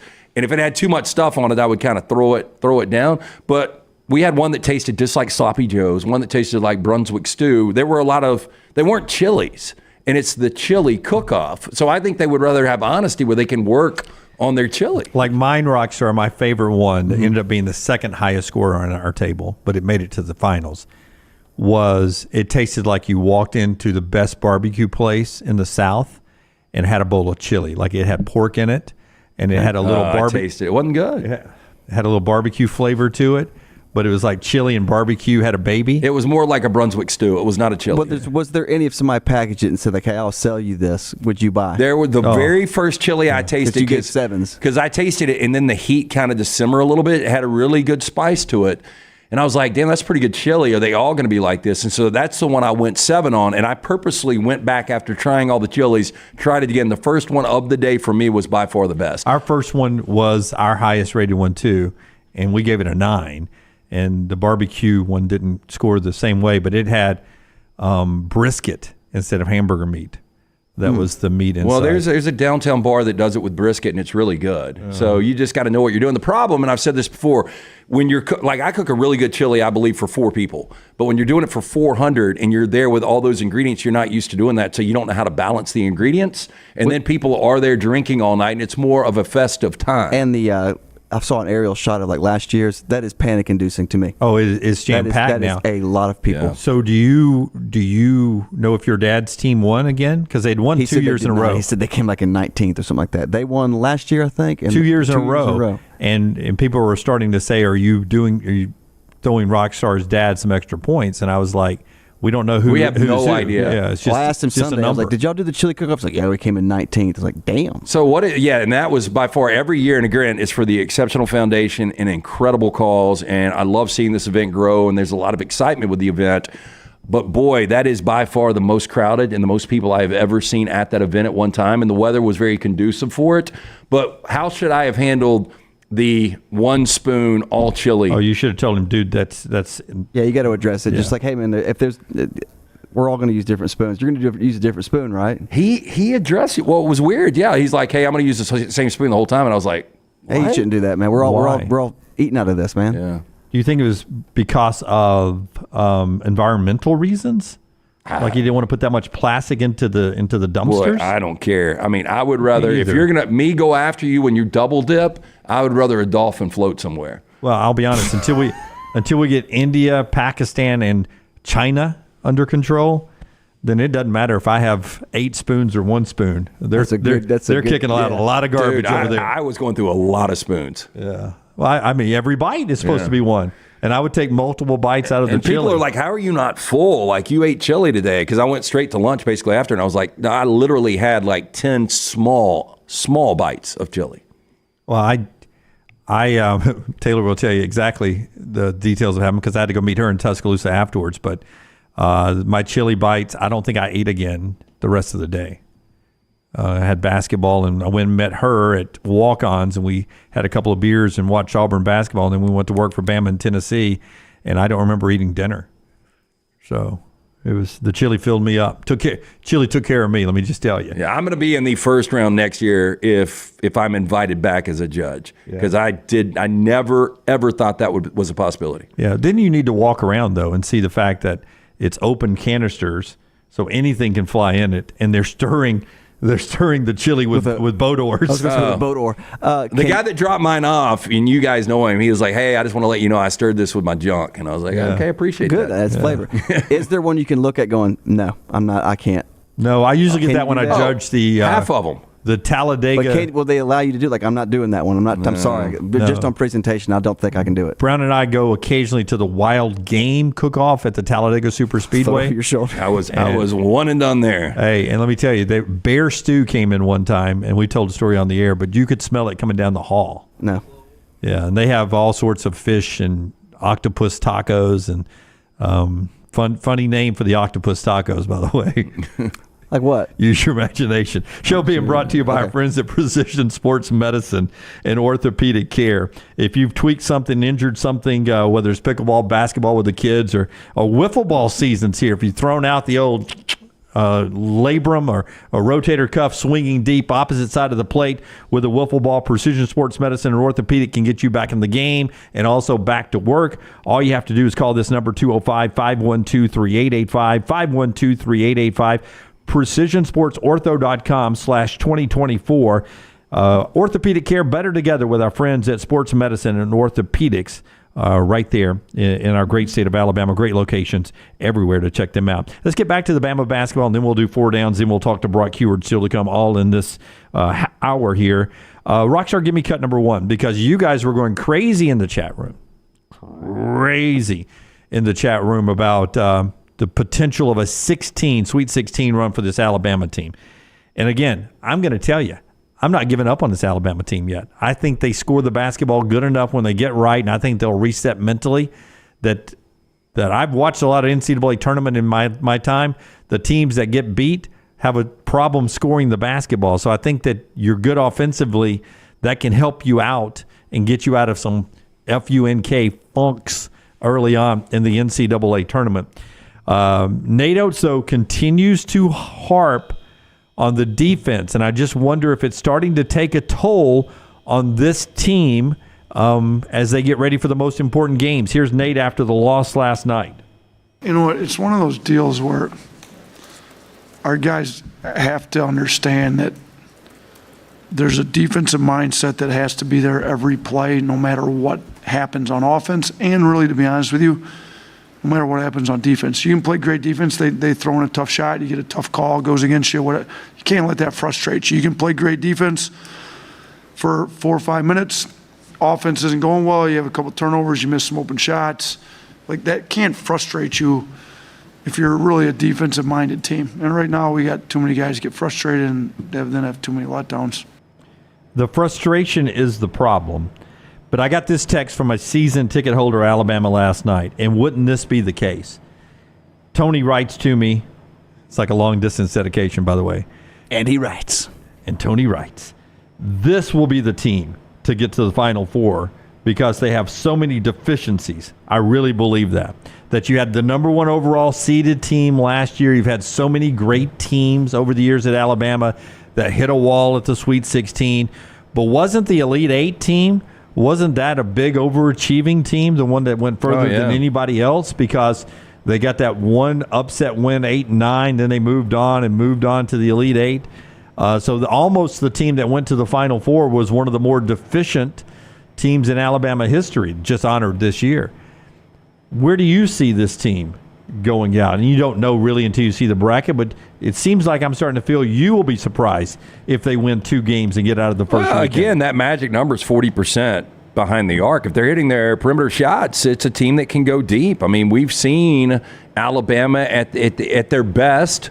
They are a team that can make a run and possibly win 4 games in this tournament. I mean, you look back over the last few years, Florida Atlantic was a team that got there as a 9 seed last year. We had 2 5 seeds in Miami and San Diego State. The year before, Carolina was an 8 seed. The year before that, UCLA was an 11 seed. In 18, we remember the 11th seeded Loyola Chicago Ramblers were there. South Carolina got there as a 7 in 2017. Syracuse was a 10 in 2016. So it seems like every year you've got a team that wasn't expected to get there. Now, the majority of the brackets I saw last year had not only Alabama getting to a Final Four, they had Alabama winning a national championship. And there's a lot of pressure that comes with it. They had the off-the-court issues with Brandon Miller and the others, and then you had the on-the-court, the fact that you were the number 1 overall seed, and this team will have no expectations now by the time they get there. Elliott says, I want whatever Tony is smoking there. Roger says that Elite 8 team was a bubble team going in. And Blake says, I agree. This team needs rest, and if they get the double bye in the SEC tournament, I would expect them to make it to the championship game in the SEC tournament and then run in the NCAA. Well, you remember a time when you had a lot of 1 seeds, or at least it seemed like there were 2 1 seeds in the Final Four every year. We didn't have a 1 seed in the Final Four last year. You only had 1 the year before. So think about that. 8 spots last 2 years, only 1 seed. We'll get to our 4 downs coming up after we hear from Brock Huard. But Brock and I and LT had a conversation yesterday. Brock's on exactly the same time as us. So we pre-taped this yesterday. So we're going to talk to Brock in the next segment about Kalen DeBoer's first practice in Tuscaloosa, practice 2 coming up today. And we'll get to some other things on Brock's plate, including the coaches who are not in Tuscaloosa. Brock's got a real pretty hot take on that coming up in our next segment on the show, that's being brought to you by Dr. B, the folks that got LT's hair going deep into the bracket now. Yeah, when my hair started to thin out, I asked around. Dr. Beckenstein is the guy everyone mentioned. Dr. B, he, for more than 20 years, women and men have turned to Dr. Beckenstein for a range of cosmetic and reconstructive procedures. He will use that experience, his advanced training and genetic testing to help his patients fully understand the procedures they are considering. Call Dr. B today, 205-319-0316. Again, I do that non-invasive treatment 3 times a week, 30 minutes each time on the couch. My hair has more than doubled in thickness. Call 205-319-0316. Schedule the consultation. Tell Dr. B the guys from the next round sent you. For more information, t3hair.net. I had a winning night last night at mybookie.ag, but you know the sports gambling can be a little fickle. You can get your plays with Lance every day, lanceslock.com. How about this? So we had a free play on Purdue last night. We're coming off a 3-2. We hit our 1 basketball NBA game last night. We had the Cavs. Purdue was your play last night? Yeah. Oh, wow. Early on, man, I thought Illinois was about to run out of the gym. They were up 6 at half, and then Purdue, I mean, they went off in the second half. But we had the Cavs, our only NBA play. They ended up coming back and snapping the Celtics' 11-game winning streak. So 11-1 our last 12 in the NBA. Wow. More importantly, at Lance'sLock.com, your opportunity to win $1,000. You don't have to put anything up. You submit the final score of tonight's South Carolina-Tennessee game. Lil T's going to just randomly draw 5. And if one of those 5 has the correct score, you're getting $1,000 from Lance'sLock.com. Last night, 1 point away. 1 point away, and it helps us if you subscribe to lanceslock.com when you're trying to win our $1,000 as well. But this is the second time. So we had somebody that was 2 points off 2 weeks ago. We had somebody 1 point off 2 weeks ago, and now 1 point again last night. So circling, they're close. It's sooner than later this is going to happen again. It's an easy $1,000 from lanceslock.com. Go online, check us out. It's a great value, and you get a free play every single day, but your opportunity to win $1,000 from us right here. I won a parlay at my bookie last night with Florida, Georgia, parlayed up. Won a parlay with with Florida over-unders. Well, that paid really well. I lost the under game. Didn't put a lot on it, but lost the under. And then I missed hitting an Auburn scoring parlay by Janai Broome having 17, and it was at 17.5. But I hit Chad Baker, Mazzara, and Denver Jones over both of theirs. So I just needed another half point or 1 point from Janai Broome, and I would have had a really good parlay night there. You can play at mybookie.ag, mybookie.ag. Use the promo code NEXTROUND. That helps us, and it helps you out. Get sign-up bonus and win with it once, and it becomes yours forever. Get all the details and sign up to play right now. Mybookie.ag, mybookie.ag. Get all the details there. And remember, promo code NEXTROUND. Next round's going to help you out. Our friends at MyBookie, mybookie.ag for the madness. Everything Alabama, all the time. Subscribe and set alerts at Roll Tide Pods on YouTube and wherever you get your podcasts. This hour of The Next Round is presented by the Birmingham Racecourse Casino, now featuring 7 days of giveaways with your chance to win a share of up to $125,000. The more you visit the Birmingham Racecourse Casino, the more chances you have to win. Stop by the New York Butcher Shop and pick up the finest in certified Angus prime beef steaks and burgers, premium pork chops, ribs, and all-natural chicken cut to order just for you. Their chef-prepared entrees and side dishes are the perfect dinner-to-go choice for your family and are ready to heat at home. With a great selection of fine wines and desserts, the New York Butcher Shop is your one-stop dinner shop. 2 locations to serve you, Cahaba Heights and on Highway 119 in Greystone. The New York Butcher Shop. Rare quality, well-done service. If renting is putting a dent in your bank account, here's your sign from the universe that it's time to buy a new home. And who better to help you through the ins and outs of home buying than our friends at Mortgage Right. With Mortgage Right, you don't have to worry about becoming a short notice mortgage expert because they do all the heavy lifting for you. They're trusted mortgage professionals and they'll help you choose the right mortgage option and stand by your side every step of the way. Visit mortgageright.com/TNR to buy before renting runs you dry. That's mortgageright.com/TNR. NMLS 2239 Equal Housing Lender. Did you know that colon cancer is the second leading cause of cancer deaths in America and that it affects men and women equally? If you're older than 45, Rump Shaker encourages you to talk to your doctor about screening options that are available. Colon cancer is preventable, treatable, and beatable, but early detection is the key. For more information, please visit us. Go to rumpshakerinc.org. Also, 6th Annual Rump Shaker 5K coming up Saturday, March 23rd at Regents Field. You can register online, rumpshakerinc.org. Hello, sports fans. The Alabama State Senate will soon decide if you get the right to vote on a lottery, casinos, and sports betting. But they need to hear from you. Did you know Alabama is one of only 12 states where you can't legally bet on sports? House Bill 151 allows you to choose whether you can place a bet on the big game this weekend. Call your state senator today and tell them to vote yes on the lottery and gaming bill. For more information, go to sportsbettingalliance.org. Paid for by Sports Betting Alliance. sportsbettingalliance.org. Let them vote. Let them vote. Spring weather is here, and our friends at Hemp Hill Services are offering a $69 HVAC tune-up plus 10% off any service call when you mention the next round. Call Adam, Chad, and the guys at Hemp Hill Services. Make sure your HVAC unit is ready to keep up with the changing weather. Hemp Hill Services, locally owned and operated independent train dealer. The team can service all makes and models. For all of your plumbing, heating, and cooling needs, call Hemp Hill Services. It's hard to stop a train. 205-229-2090 or hemphillservices.com. That's 205-229-2090, hemphillservices.com. The World Wide Web is a large place. Find all your favorite people and content in the same spot. NextRoundLive.com is full of wonderful tidbits about the show you know and love. Find our gear, listen to your favorite personalities, follow our socials, and enjoy your trip to NextRoundLive.com.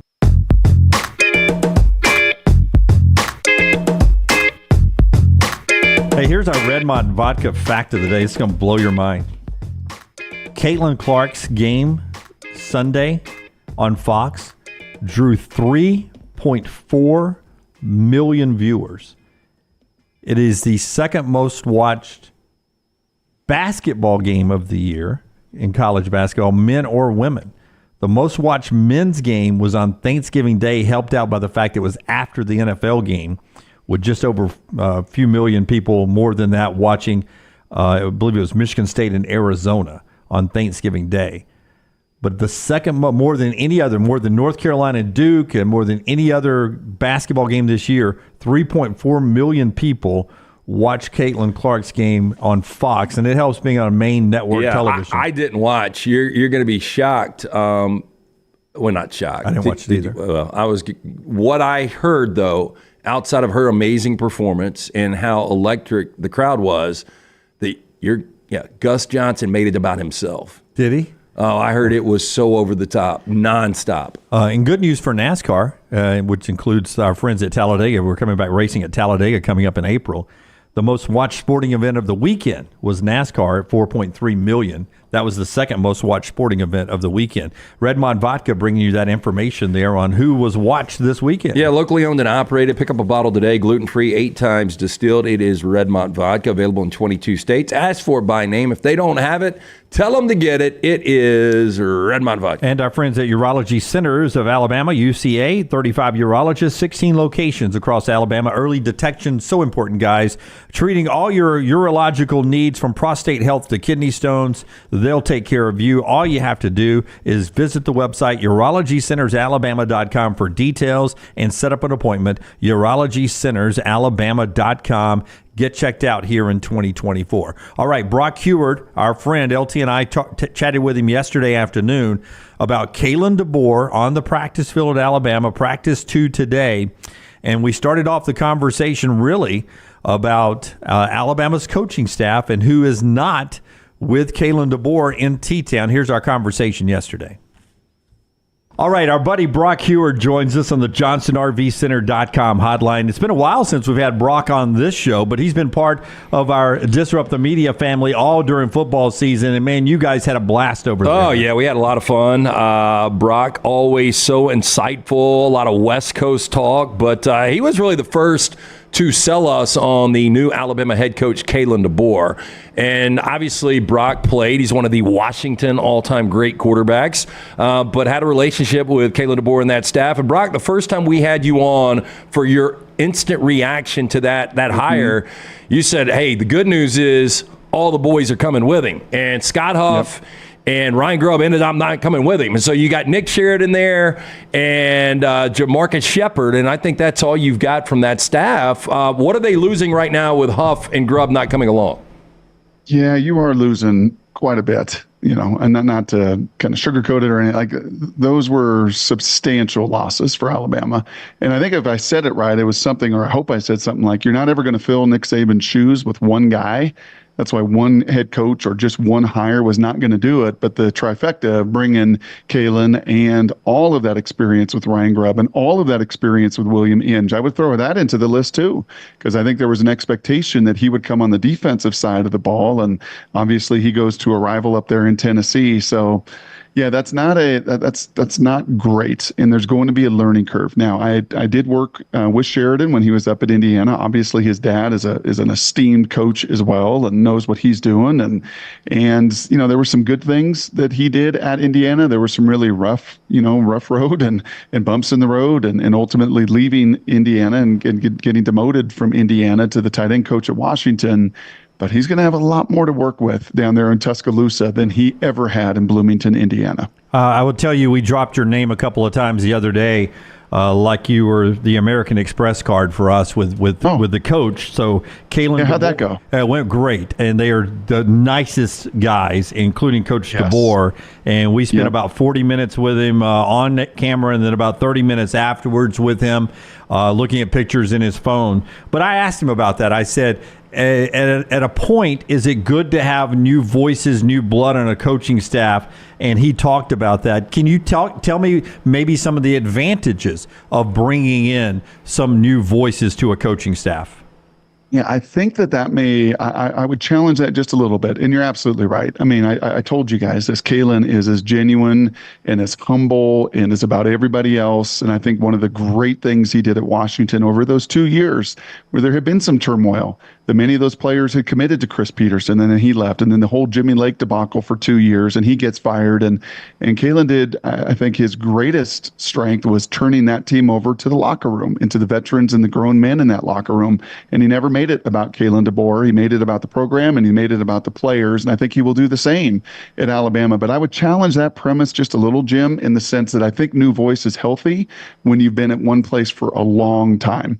Right? Like I felt this way about Pete Carroll's message after 14 years in Seattle. Like, yeah, it's just falling on some deaf ears. It's just losing some of that punch. It just needs something. You need a very strong coordinator, or there has to be a new voice come in. So I would challenge, and I would fall back on what I said to you. The best case would have been stability. The best case would have been, Huff and Grubb and Kalen all doing this together, time on task, speed of trust, whatever business terms you want to use, versus, okay, yeah, there is going to be a little new blood. Now, The one caveat, and again, I'm bouncing back and forth and I'm arguing against myself a little bit, is that Sheridan has been there.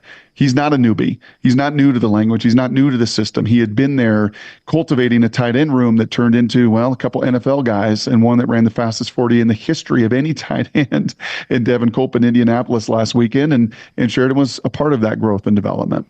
The quarterback room, we talked about this yesterday. It's kind of fascinating. Dunaway put the over-under at 1.5 guys that will leave after spring and enter the transfer portal, and that sounds about right. I know you're big on Austin Mack. Alabama fans hated losing Julian Sayin, who goes to Ohio State, but Austin Mack is obviously a guy Kalen DeBoer is very comfortable with. Jalen Milroe is going to be the guy, but Austin Mack, do you think he ends up being that number 2 guy? Like, I don't know if you know much about this depth chart, but just knowing the familiarity with that coaching staff and you knowing Austin Mack, ultimately, do you think he's that guy? Have you guys seen him yet, by the way? I know you got to meet Kalen and some of the staff. Have you guys seen told Austin us Mack yet? he's massive with like a 19-foot or 19-size shoe, right? I mean, honestly, if he walked in that room, you'd be like, hold on a second, this is not a quarterback. Like, you guys have seen amazing, talented athletes at Alabama over the years, so that's not going to like surprise you to see a 5-star, 6'6", but as a quarterback, I don't think you've had that, have you? If you had that kind of, I know Tua was a little undersized. I guess Hurts was a tremendously well-built dude, but he was like 6'2", and Tua's about 6'1.5", 6'1". And even Jalen is unbelievably chiseled and sculpted and a great athlete. But you'll see Austin Mack's hands are like Michael Penix's hands. He is 6'6" plus. It feels like when I saw him after the national title game, and even my son, who saw him, was like, golly, how big is he? Just a huge, huge presence to him. So this will be more than likely Jalen Milroe's job. He's going to get every opportunity, but he's going to feel a little bit of the push from a guy that has more familiarity with the terminology and more familiarity with the scheme and the expectation and everything else. So yeah, I would think that Austin Mack would look at that situation, and I don't think he's going to want to transfer again. So I think those are going to be the 2 you're looking at, and it will be fun to read the headlines down there, and we will all be following it from the Pacific Northwest. All of those headlines of Kalen, all those headlines of spring ball, all those headlines that will, I don't know, be 100-fold compared to the headlines out of Seattle this spring. You've seen Jalen Milroe's game last year, and it got better from the Texas game in his benching to what he put on tape in the SEC championship game. Probably didn't look his best against Michigan, a great defense. What are some things you think he does well, Jalen Milroe, in what Kalen DeBoer will want him to do, and what is one thing you think he's got to get better at in a Kalen DeBoer offense? Yeah, I mean, the number one thing he's going to have to do is process. That was a hard Rose Bowl to watch. And while Michigan hammered Michael Penix and hit him and bruised him and battered him, it was because Michael had to throw it 51 times in that game and took a beating, but he was not sacked over and over and over and over as Milroe was in that first half, where he just was seeing, I don't want to say seeing ghosts. I mean, he just wasn't seeing it. He wasn't processing it. And that's where I thought Nick and Tommy did a great job of simplifying it, get back to our run game, get back to our QB run. I mean, he's going to bring some physical attributes there that are just different, that are just so unbelievably unique.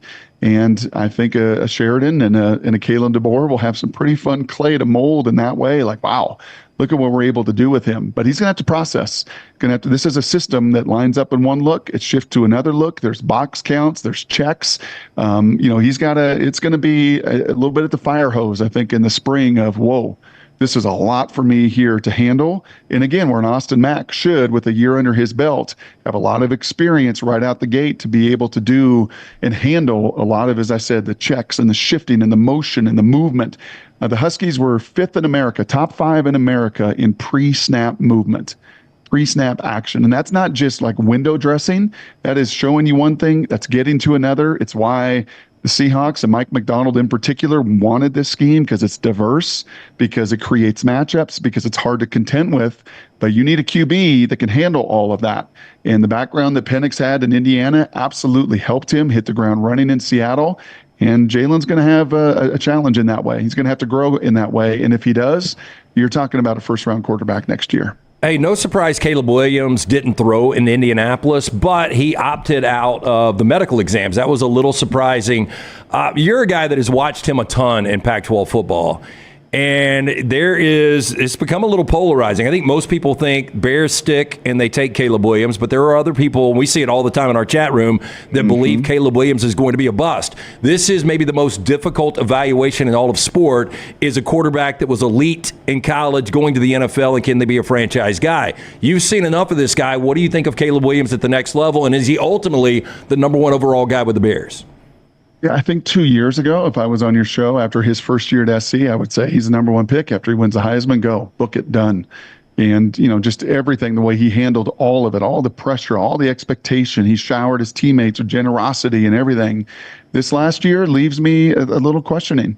More money, more attention, more fame. He didn't play as well. I thought there were many games that, he just didn't distribute. He didn't facilitate the way that he did the year before. That's not uncommon. It's kind of like pitchers in baseball that can have an up year and a down year. But as you dig into the why of it, and that's what Chicago and Washington and the rest of them are doing.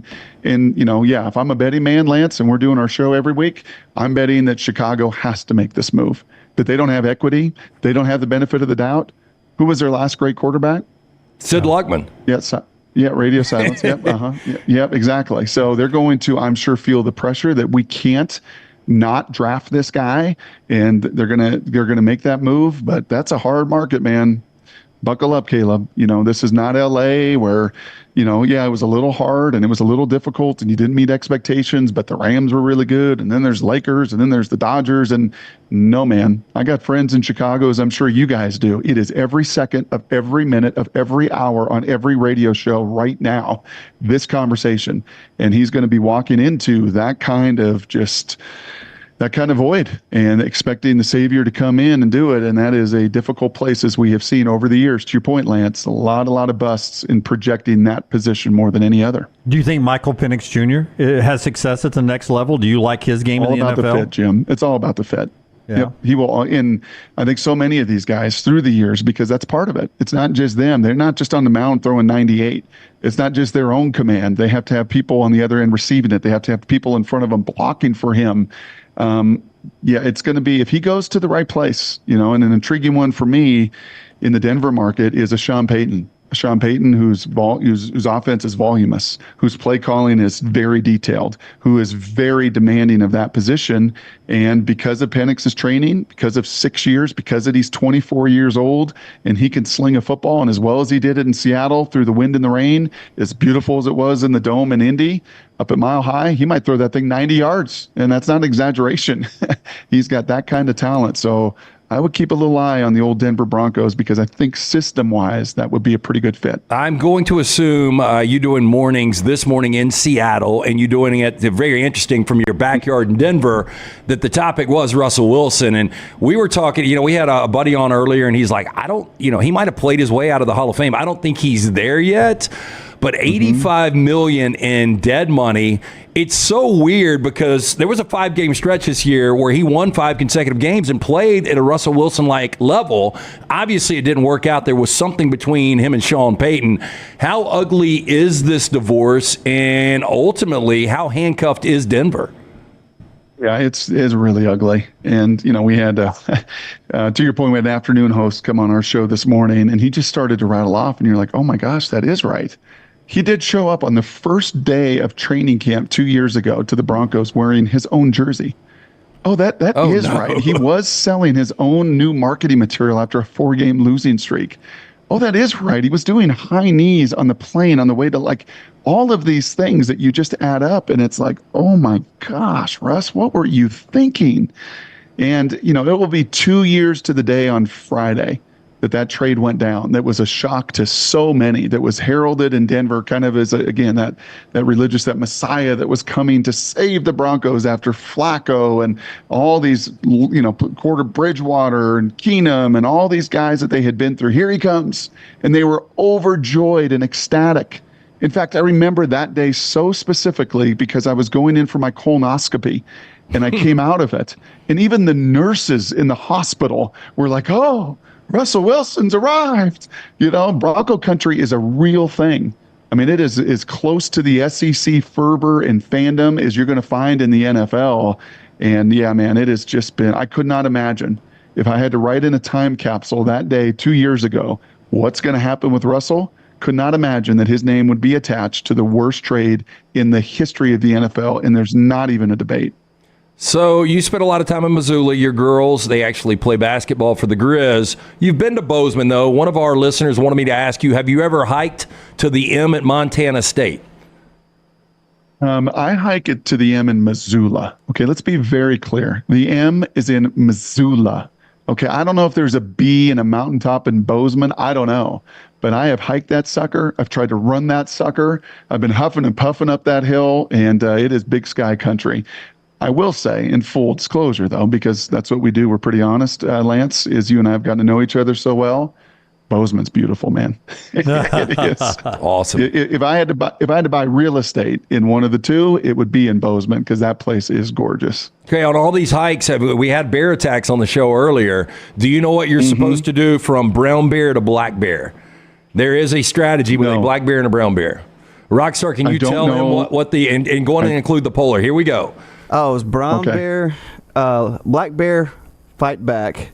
Black fight back, yep. Brown lie down, and white good night. Yeah. I think that's fair. Yeah. That black bear, they just eat berries and everything else. So you could find a weak, timid bear that you just punch right in the nose and you'd have a chance. That brown bear, that's in the grizzly vein, no chance. Those things eat everything and they are monsters. And then the polar bear, people don't know how vicious that sucker is. So no, I know my bear stuff. I know that my Macy too forgot to take her bear spray out of her backpack there on one of their road trips and nearly got handcuffed.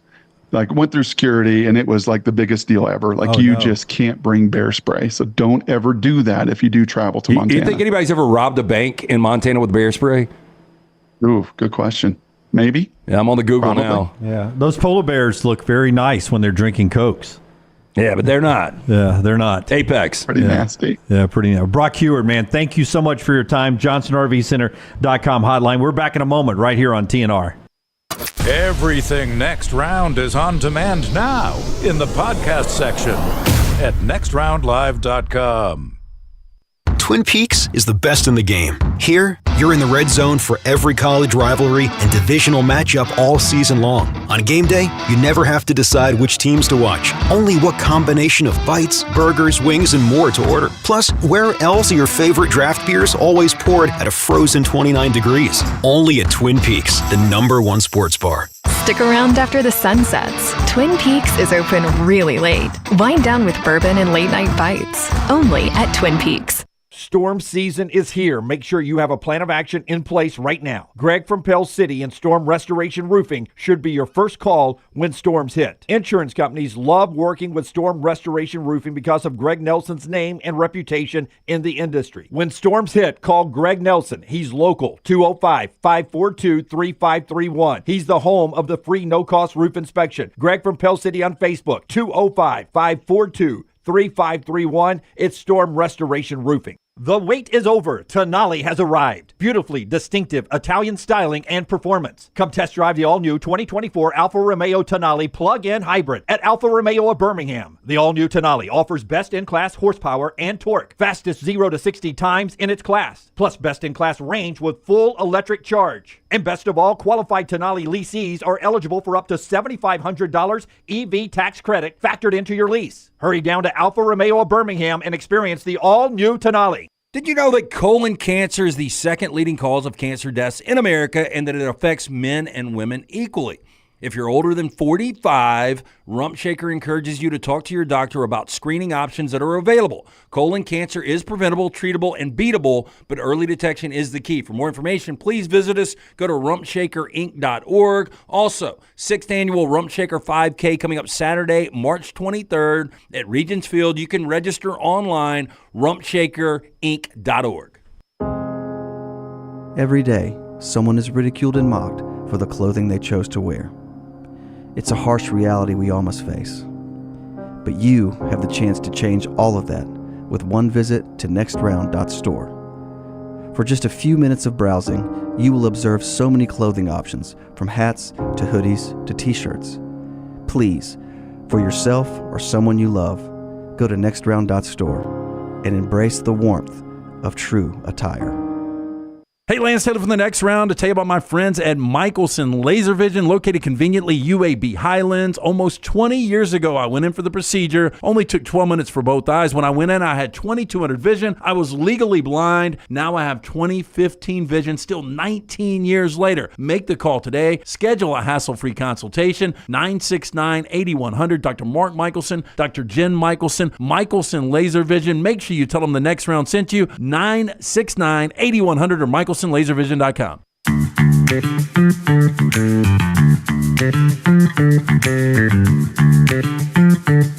you on the Next Round. Really enjoyed our conversation with Brock Huard there. Real thoughts there about the coaching staff, but also about Jalen Milroe. And I thought that was interesting. As they get ready for practice number 2, they'll get another practice in, then spring break, and then they'll come back and do all the padded stuff. But Jalen Milroe is going to have to learn to process things a little faster, that the offense is all off of motion and him reading the defense as they adjust to the motions. That seems like a lot for a quarterback to process. That'll be key. Look, I think there's a ton of upside with Jalen Milroe, but look, that was the one problem. There weren't second and third reads with Milroe last year. That was really a problem early in September. And when he stopped even trying to do that, and it was more just reaction from him, I think you had better results. Yeah, so we'll see how that all works together with Austin Mack hanging there in the background. Show being brought to you in part today by our Sports Betting Alliance. Big move yesterday in what is going on down in Montgomery. Still a bill and still a need for you guys to call to make your voice heard. All you ever asked for is a chance to vote on this, and they need to hear from you now more than they did yesterday before this news broke. Yeah, for more information on Bill 151, sportsbettingalliance.org. It is paid for by the Sports Betting Alliance. 334-261-0800. That is the number. Yesterday, Senate committee removed sports betting from the gaming bill that voters will decide on this fall. That means Alabama sports fans will not have the chance to vote for themselves on legalized sports betting in state. If sports betting isn't included in this bill this fall for voters to decide, Alabama sports fans will be stuck driving to Tennessee, Louisiana, or Mississippi. Fight is not over. Sports betting can still be reinserted when the bill goes to conference with the House, who previously supported sports betting with an overwhelming vote. More than 4,000 Alabamians have already contacted their legislator and told them they won't legalize sports betting in Alabama. If you've already reached out to your senator or representative, do it again. If you haven't, now is the time. Make your voice heard. As Dunaway said, at least let's vote on this. Sportsbettingalliance.org or 334-261-0800. All right. Forrester, if you can pull up that 5-way tie scenario that Taylor Corn put together and sent out a couple of days ago. It's been getting great play. We want to update it for you because we played 2 games last night, and the scenarios for a 5-way SEC championship title, shared title between all 5 schools, still in play, Forrester. Check those marks there. Green check 1 because Florida beat Alabama. Green check 2 because Auburn beat Missouri. Now it gets tricky tonight because I don't think Tennessee will lose at South Carolina. Kentucky will easily beat Vandy. You think South Carolina has a fighting chance? I think they got a fighting chance. I mean, look, they beat Tennessee and Knoxville earlier this year, and this is a much improved South Carolina team that's going to be squarely in the NCAA tournament. So, again, winning on the road, life on the road in both the Big 12 and the SEC is difficult. So I think Tennessee will find a way to revenge the loss, but I'm not going to be surprised at all if South Carolina wins the game. Rockstar Gimme Cut number 5, Lamont Paris, head coach there at South Carolina, on the milestone they've achieved this year and what a conference title would mean for the Gamecocks. They're fighting for it tonight. They got a chance with an upset win over Tennessee to be the SEC champs. There have been a significant number of milestones that we've achieved this year. Plenty. One of which was having a winning season in general. Think about that. When we hit the 16th win, or when we hit the 12th win, and it was like, you're going to win more games this year than last year. 5 conference wins was a significant milestone. Think about how crazy that thinks that was a goal at one point for us, right? A winning conference record, double figures in conference games, 5 road wins, a winning road record in conference games. So many milestones that have been accomplished and achieved when you're talking about what's this program going to be about. Substance matters. What are you going to look back and say we actually did and got accomplished and move forward with those? And I think it would all culminate. The NCAA tournament, there's one, another huge one, really important one. And then I think it would all culminate if you would be at the top of the proverbial mountain if you were to win a conference championship too. Pretty interesting basketball game tonight with SEC championship implications. We're heading to 4 downs, but one developing news happening in college football. Guess who Lane Kiffin has just hired? Lane Kiffin has just hired, not Ed Orgeron. Lane Kiffin has just hired, I don't know. Think about the rivalry in that state and who's available. Zach Arnett. Zach Arnett has been hired by Lane Kiffin. He's going to be a defensive analyst at Ole Miss. That from On3 Sports this morning. Zach Arnett's a hell of a defense coordinator. Heck of a defensive coordinator. Yeah, he really is. Yep. And this was a situation. First of all, this isn't Kalen DeBoer following the greatness of Nick Saban, but you are still following a legend in a different category. And there were no signs this was going to happen. People have kind of waited as Nick Saban gets a little bit older. 1 year this is going to happen. Look, there wasn't an expectation like that for Mike Leach forever. At all. Yeah, I mean, for years and years and years. And so Zach Arnett gets thrown into that head coaching job. He was overwhelmed. But as far as a defensive coach right now, he's really good. All right, 4 downs every day brought to you by our friends at Slice. Great locations, lunch and dinner ready for you as easy as a trip over to Slice. Yeah, 4 locations. Go see the Bajalia brothers, created by the late, great Jeff Bajalia. His legacy is still celebrated by Jason and Chris. The original location in Lakeview, Vestavia, Montevallo, Crestline Park. Coming soon to Homewood from the Bajalia special, the Hot Mama, the Soul Pie. You're going to love it. For more information, slicebirmingham.com. First down. It's National Oreo Cookie Day. Where does the Oreo cookie rank with you guys? I've never been a big fan. I like it better in a blizzard than the actual cookie. I'm not a big blizzard guy either, but if I could have sleeve of cookies or blizzard, I'd go blizzard. I mean, are you asking gourmet cookies or like Nabisco, like Chips Ahoy? When's the last time you ate an Oreo cookie? That's a good place to start. My son introduced him to dip it in milk, but see, I get the Chips Ahoy. The Chips Ahoy are a little bit off. They're not the best chocolate chips, but it's a consistent product. Famous Amos, I don't see him anymore, but the Chips Ahoy, if Jack's got, if the kids are coming over, Jack's got a friend coming over, I'll buy some of the bags of Chips Ahoy and I'll eat some every now and then.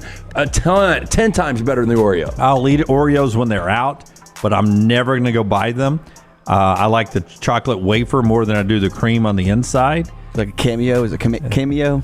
Yeah. What is the one? Remember, Oreo was actually stolen from what the other one was. Hydrox. Yeah, because I had a dog named Drox, my first dog. Yeah. White and black because dog. of that? Yeah. That was a good name for a dog too, Drox. Was it chocolate on both ends and white in the middle? No. It was black and then it had a white stomach, if I remember correctly. That works out really good. Oreos with milk equals elite, says Forrester from the back row. Not a big fan. Not a big fan of Oreos. Second down. Martin Cove, who we've had on the show, 77 years old today. Do you have any idea who Martin Cove is? Martin Cove was not the most famous, but the second most famous of that British comedy troupe that did all the slapstick comedies. Monty Python? Python. That was not him. No. Okay.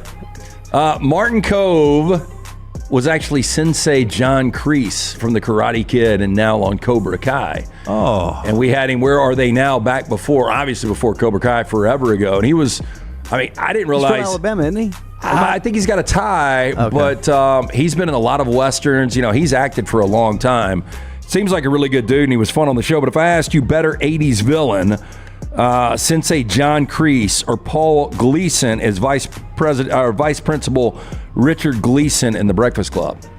Old Dick. Vernon. Do you think Vernon was a better villain? No, because he had a sense of humor. He was a miserable guy. I think Kreese was an ass. He's a man. He wanted his boys to cheat, sweep the leg. Yeah, I would say that's more of a villain, sweep the leg, than the guy who was just miserable at his job. He gave Bender 2 months. 2 months. Yeah. Well, Bender asked for it. Yeah, Bender kept talking. Yeah. Keep going. I can make it 3. He baited him though. He baited him. His poor coffee when he's got his lunch out. And it comes out like it's thick coffee too. That's gross. He's trying to balance those pins on the. Yeah, poor. Was he the same guy that was the principal in Ferris Bueller's Day Off as well? No, that was Jeffrey Jones. And he had a bad ending. We don't need to talk about it. Yeah, he little problem with child porn. Yeah. Oh wow. Yeah. But Paul Gleason, no longer with us, was a soap opera actor, was also in Die Hard, was bad cop in Die Hard. But he played that role really well as Dick Vernon. Third down. I was never a fan of the show or necessarily the person. As far as I never understood why guys thought she was hot, but I'm sure this is right in your wheelhouse. Big disclaimer, okay? Connie Britton, 57 years old today. Oh my God, not hot? I never thought so. Tammy Taylor from Friday Night Lights. Yes, Tammy Taylor? If I asked you best TV mom. How about this? You're single Dunaway. You got to go to Vegas with a TV mom. And this seems right in your wheelhouse. This is the old Road Wet and Put Up Hard. Well, no, here's what I like about it. You need to pull up Tammy Taylor. This is older Connie Britton now. You need to go Tammy Taylor when she's in a Dylan High t-shirt and panties going to bed. By the way, you can't say a word. You can't say panties. You can't say panties without sounding creepy, can you? No, not really. You really can't. That's not one. And was that part of the show? Like she was running around in a t-shirt and panties? Well, a t-shirt and going to sleep. She may or may not have had the underwear on, but t-shirt, Dylan t-shirt. If you can get her in a Dylan t-shirt, that's going to make the difference. I liked her there. She was also. There's got to be other TV moms that you would rather hang out with than Connie Britton. Yeah, I mean, there's a lot of TV moms. Let me give you some. How about Claire Dunphy, Julie Bowen, and Modern Family, especially on Valentine's Day when she's pretending to be Juliana. Now, Julie Bowen might need a meal. I mean, she's a little skinny. January Jones, I hated Betty Draper. Yeah, a little overrated. Everyone loved her. She is so much better looking than Connie Britton. Yeah, but personality-wise. Oh, it was terrible personality. Yeah. How was Tammy Taylor? Did she have a good personality? She did when she was cooking when the boosters had to come over and she had to go buy more ribs. Did she bang any of the boosters? No, but Coach Taylor wouldn't tell her when they were doing things. I mean, she held that thing together. Is that the one where he did the inspirational halftime speech? Clear Eyes, Full Heart. Yeah, that was the episode. That was a good one. Yeah. He ended up, what's his name? Something Chandler. Kyle Chandler. Kyle Chandler ended up carving out a pretty good career. Yeah, I loved him in Bloodline. Bloodline, the one down in the Keys. Yeah, he was really good. That was a really good show. Fourth down. Shaq Fu Diesel, Shaquille O'Neal, 52 today. He's only 52? Yeah. He's had quite the career. If I asked you better career, and to me this is a really difficult question, it might be worthy of a poll question. Shaquille O'Neal or Brad Pitt? Before everybody goes, oh, it's Brad Pitt automatically. I'll say Shaq. Seriously. I don't know. Well, Brad Pitt is Barkley's age, right? They're about 60, 61 together. He just turned 60. I mean, he does have an Academy Award. He's producing a lot of films. He's been in great films. He's a really underrated actor. He's a good-looking dude. Yeah, but Shaq's an NBA Hall of Famer. He's an entertaining broadcaster, whatever Rockstar says, but he's an unbelievable businessman. But he's one of the best centers of all time. Oh yeah, how many championships? Well, he might be and just hear me out, the most unique player we've ever seen. Right, and skinny Shaq, people forget before he was with the Lakers, when he was with the Magic could run the floor. Yeah, and that's the thing. Like Shaquille O'Neal was groundbreaking. To be that athletic and agile at that size was incredible. And you're never, I don't know, Wembanyama's great, but I mean, he's a wiry guy that's never going to have that physical dominance that you had with Shaq. Yep. Actor, rapper, wow, DJ. Wow. He was one of the first investors in the Ring that everybody hated, that Ring doorbell. Nobody's going to buy that. I am a fan of both. Boy, this is tough. Shaq can make money.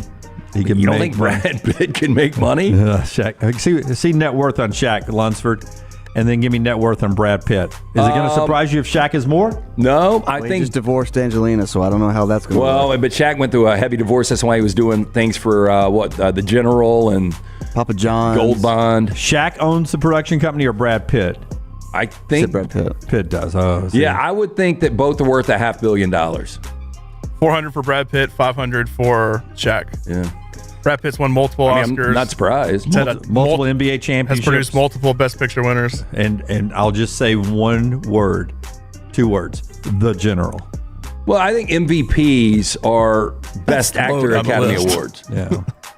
I mean, don't you think MVP, though, Lunsford, is about like a leading actor Oscar? I mean, when you're the best basketball player in the world for how many years, has he won? Same thing. I would say that Shaq's won 2 or 3. Yeah. I would say probably 3. By the way, Melton and Lunsford, you hear Lunsford's voice, you see him on the camera, back row there. Might be a good debate for those guys at one point. Meltdown later today, 2 o'clock, where they'll continue to poo-poo on sports and put Brad Pitt above Shaq. Shaq has 1 MVP. Brad Pitt has multiple Oscars and produced multiple Oscar winners. Yeah, I think it's tough. Again, I haven't made a decision yet. World. That is Four Downs, brought to you by our friends at Slice, and also today by our friends at Woodhouse. It's that time of year, LT, where everyone's all uptight, school's winding down. Before the kids come home, give mom a little gift of Woodhouse. A lot of March birthdays out there. Maybe mom's got that birthday rolling around. The gift of luxury from our friend Stuart and his incredible staff right there at the Woodhouse Day Spa, located at the Summit Shopping Centers. You can choose from a menu of over 70 options, including massages, body treatment, skincare, waxing, nail services. You can order that special person gift online 24/7. Go to birmingham.woodhousespas.com. Gift card, simple solution. Again, buy them 24/7 or stop by the Woodhouse Day Spa at the Summit Shopping Centers and tell them the Next Round sent you. And also, we're into the 11 o'clock hour now, brought to you by our friends at Champy's. Champy's world-famous fried chicken. Sterling right there on your screen on the far right. He will brine that chicken overnight, cook it up to order, piping hot. When it is time for you to eat, they cook it to order. That hand-cut chicken fingers, which is Taylor Corn's favorite when she swings by there off of Highway 119 in Alabaster. She'll throw a little ranch on there. I like the honey mustard that he makes there in-house. Mississippi Delta recipe tamales and so much more. Highway 119 in Alabaster. It's champyschicken.com. Follow Rockstar on Twitter at RockstarBHM. Hey, there's nothing worse than waking up to a plumbing problem. Don't get caught in a flooded house. Call the guys at Hemp Hill Services. Adam, Chad, and the team at Hemp Hill are the only ones I trust to fix it and fix it right the first time. Hemp Hill Services does it right and always at a fair price. For all of your plumbing, cooling, and heating needs, trust the name that Birmingham has trusted since 1954. That is Hemp Hill Services. Call now, 205-229-2090. That's 205-229-2090. Hey, if you're looking for Birmingham's best pizza, you need to stop in and see our friends at Slice Pizza and Brew. It's as local as you can get, from the ingredients that go into every pizza to the beer on tap. For a great lunch or dinner, go see our friends today, Vestavia or Lakeview at Slice. Hang out with the Next Round on the go. Whether you're driving to work, running errands, sitting on the beach, or you just need a break from the real world, we can keep you company. Check out the Next Round, Mystery Fifth Hour, and our other shows on your favorite podcast app. We'll meet you there. Storm season is here. Make sure you have a plan of action in place right now. Greg from Pell City and Storm Restoration Roofing should be your first call when storms hit. Insurance companies love working with Storm Restoration Roofing because of Greg Nelson's name and reputation in the industry. When storms hit, call Greg Nelson. He's local, 205-542-3531. He's the home of the free no-cost roof inspection. Greg from Pell City on Facebook, 205-542-3531. It's Storm Restoration Roofing. Hey, Lance Taylor from the Next Round to tell you about our friends at Gutter Cap. Gutter Cap's that patented aluminum cover system that fits over most existing gutters to keep out debris and eliminate that gutter cleaning. It's backed with a lifetime warranty, almost 20-year service record right here in Birmingham. Stay off that dangerous ladder forever. 45% off the retail price now if you call guttercapbirmingham.com. Call my good friend Chris Stewart now, 205-823-2212. Cap it, don't snap it. It's Gutter Cap. Hey, Lance Taylor from the Next Round to tell you about my friends at Michelson Laser Vision, located conveniently UAB Highlands. Almost 20 years ago, I went in for the procedure. Only took 12 minutes for both eyes. When I went in, I had 20/200 vision. I was legally blind. Now I have 20/15 vision, still 19 years later. Make the call today. Schedule a hassle-free consultation. 969-8100. Dr. Mark Michelson, Dr. Jen Michelson, Michelson Laser Vision. Make sure you tell them the Next Round sent you. 969-8100 or MichelsonLaserVision.com. When on YouTube, you constantly hear requests to please like and subscribe. Well, here at Disrupt Media, we aren't going to play that game. Those demands are frankly outdated. So we just want you to hit like or subscribe. It's like a choose-your-own-adventure novel. Pick a path, hit like, or hit subscribe. It's your call. We don't care which, just pick one. Or go to Roll Tide Pods and do it. Or War Damn Pods. Or the Disrupt Media YouTube channel. Or The Meltdown. Just make a decision and stick with it. Like or subscribe, the choice is yours. Jim Dunaway, Lance Taylor, Ryan Brown, and Rockstar. Live from the Birmingham Racecourse Casino Studios, The Next Round, presented by Bud Light, is on now. This hour brought to you by Champy's, also by our friends at Hemp Hill Services. LT, tell us how important Hemp Hill is as a as especially you start trying that heat maybe sometimes at night, then it gets hot during the day. It's air conditioned back and forth, Can't figure it out. And if you've got a house like mine that is not well insulated, you need the guys at Hemp Hill Services. Contact them today, 205-229-2090. Trust the name Birmingham has trusted since 1954 for all of your plumbing, heating, and cooling needs.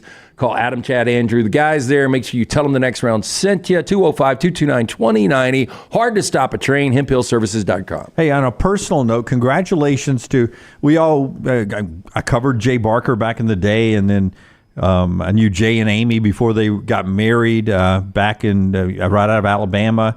We worked with Jay forever. Sarah Ashley Barker, first team All-SEC for Alabama. That's a 4th seed as they go to the SEC Women's Tournament. Good to see her. She was a Georgia player, came to Alabama to have such a great year. Yeah, I had a really good relationship with Jay for a long time, and Jay was telling me when Sarah Ashley was young, he was like, of all my kids, the most athletic is Sarah Ashley. Yep. And I thought, he might just be saying this for effect, and then we saw how dominant she was at the high school level, and then she signs with Georgia. Now she's transferred back out and seems to be working out for all parties involved. 516 points this year. She went over the 1,000 mark this year as well, so more than half of her points in her college career this year. Now, are they a NCAA tournament team? Oh, easy. Okay. NCAA tournament. They're a 4th seed in the SEC tournament, double bye, so they're easily in the NCAA tournament. By the way, Super Tuesday yesterday, I've seen some of you guys talking politics. We don't talk politics unless it blends in with sports. We'll talk more about sports gambling in the state coming up in this segment, but did you see who survived Super Tuesday and is now one election away in November away from being a U.S. Senator from the state of California? So this was my favorite baseball player growing up. I thought you would know. I had a Schnauzer named after him. One of the best bumper stickers of all times was Who's Your Padre? When Steve Garvey left the Dodgers and went to the San Diego Padres because there were reports that he had a lot of illegitimate kids out there. But he was one of my favorite players growing up. I think he played at Michigan State. He was like the 1971 Rookie of the Year. Yeah, big forearm, Steve Garvey. Oh, yeah. I mean, that infield, Steve Garvey, Davey Lopes, Bill Russell, Ron Say. Ron Say and Steve Garvey still had that kind of similar build. Yeah. But Yeager behind the plate? Yeager behind the plate, and Socha was a rookie that shared time behind the plate with Steve Yeager, that 1981, the first World Series I saw the Dodgers capture. Rick Monday on that team? Rick Monday hit the so back then, this is going to date us, there were 4 teams in the playoffs in baseball. You had your American League East and American League West champions would play in the National League West, National League East. So that series, the Dodgers were in Montreal, and it was on a Monday, and Rick Monday hit a game-winning home run on a Monday to knock off the Expos. Back when the Expos were good with Gary Carter, Andre Dawson, Tim Raines, and those guys. Steve Garvey, one election away from being a U.S. Senator, so you could have Garvey and Tommy Tuberville in the U.S. Senate from the sports world. Pretty interesting there. Also, 41 years ago today, the USFL, the original, played its first game. Michigan and Birmingham was one of that opening weekend games. I remember it snowed, at night at right? Legion Field. I don't think it snowed here. I think it was snowing. It was raining, I think. I think it was a little bit of a snow. I don't remember correct that. me if I'm wrong. I remember watching it at home on ESPN. Bobby Hebert was the quarterback, right? For Michigan. For Michigan. And I think it was Anthony a Carter. 9-7 game, something like that. Yeah, but I remember it was kind of just James Spann would refer to it as dusting. Yeah, a little spitting of snow. I do not remember that. I remember it being a cold and rainy night to start off the USFL 41 years ago here in Birmingham. All right, one more thing I want to tell you about in this segment. Trash coming up. And then later on, a little bit more sports news, including an amazing stadium that is set to be built out in Las Vegas. But in the NFL, there were some players yesterday that were just flat out released. That include the team captain and linebacker, Kendricks, from the Los Angeles Chargers, as Jim Harbaugh comes in. That surprised some people.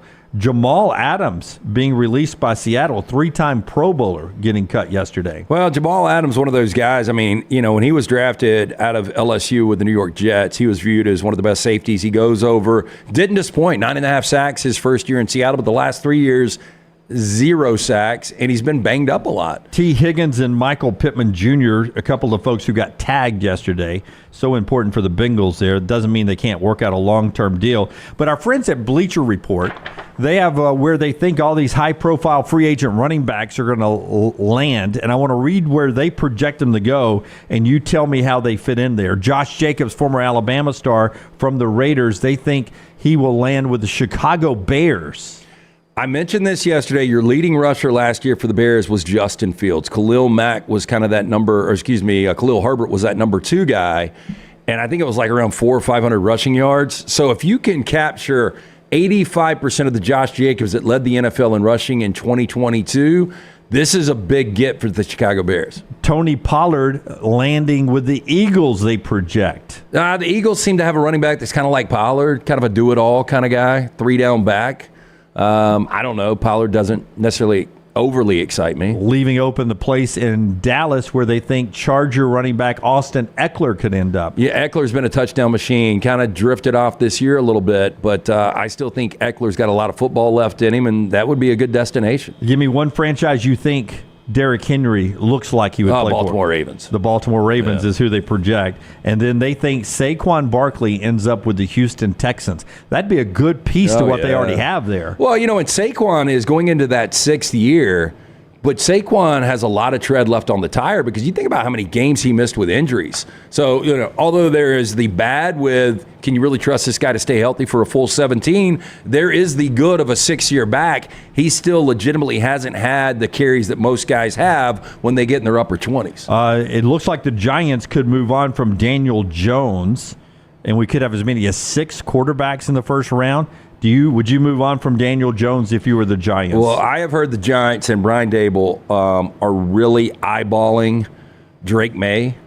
And it just depends on what you can get. Daniel Jones, when you had a healthy Saquon that was really productive 2 years ago, that was a team that won 11 games and they won a game in the postseason.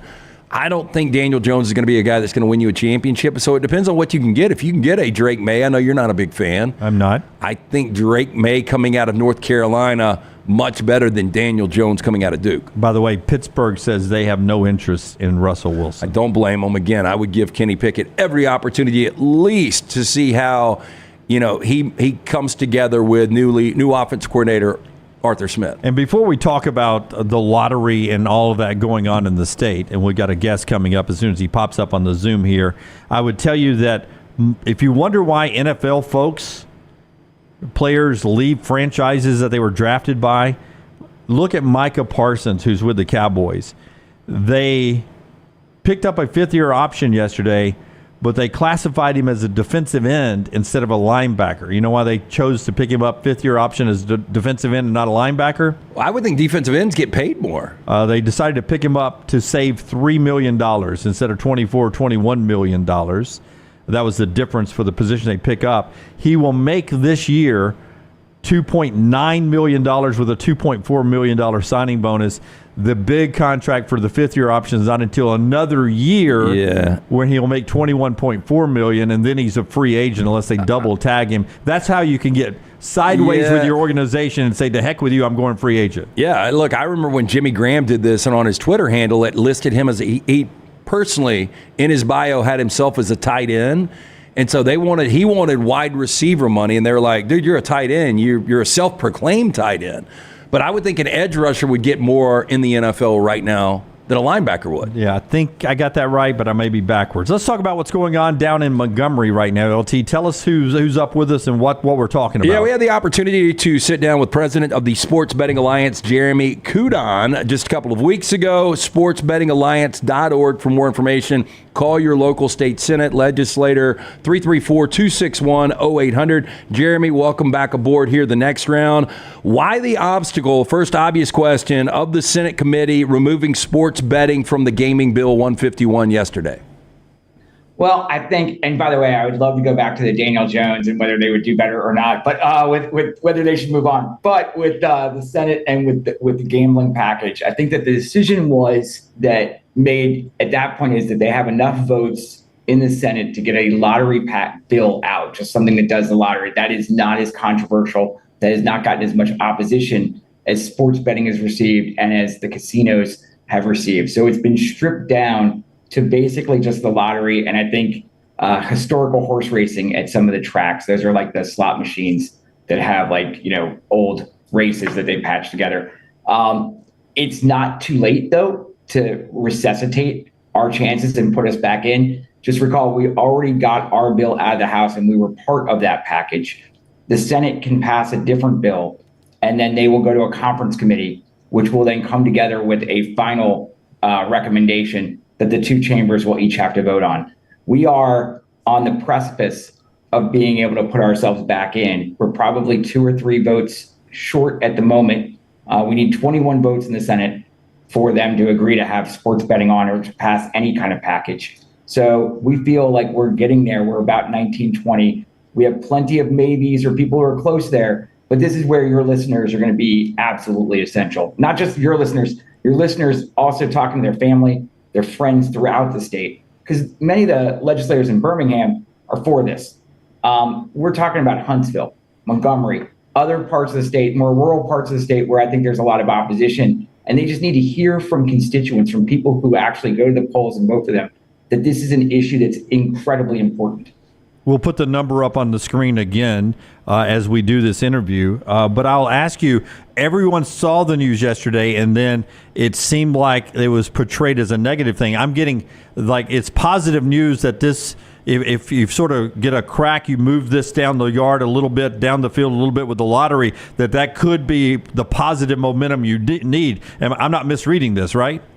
No, better to have a gambling package than nothing at all. In other words, there's something in play. There's a vehicle in play, and there's still an opportunity for us to thread the needle and win this. I kind of view it as, I don't think it's as desperate. I'll use our Alabama sports analogies. It's not as desperate as getting the ball first and, at the 3-yard line with 1:37 left against Auburn down 7. Like, it's not that desperate. Right. But we're probably getting there. I mean, we've got the ball maybe at the 25, and we're starting for, final drive, final series. We have to score it and put the ball in the end zone. We cannot fumble. We need people to reach out. Go to sportsbettingalliance.org. It's .org, not .com, .org. That will be simple. You click on the Alabama on the map and just fill in your information, and the email will go right to your legislator, or they'll even allow you to call your legislator. Critical to hear from you. And again, what you're asking for, like a lot of people are, just the right to vote on this, right? Just put it on the ballot and let the majority rule, which is what this country's built on, right? Absolutely. I mean, we just need the same energy and enthusiasm that we've seen for the presidential candidates throughout, whether it's for Trump, when it's a Democrat for the Bernie Sanders movement. We need a Trump-like movement right now to get your elected officials to put us in that package and then just get us on a ballot. Then we get the chance to vote. Go ahead. No, I was just going to say, Jeremy, we've been proponents for a long time of obviously getting something like this passed. And I have continued to hear behind the scenes, and I don't know how deep you want to dive into this, but the Porch Band of Creek Indians, they're a major force of resistance. They don't want this. Is there any truth to that?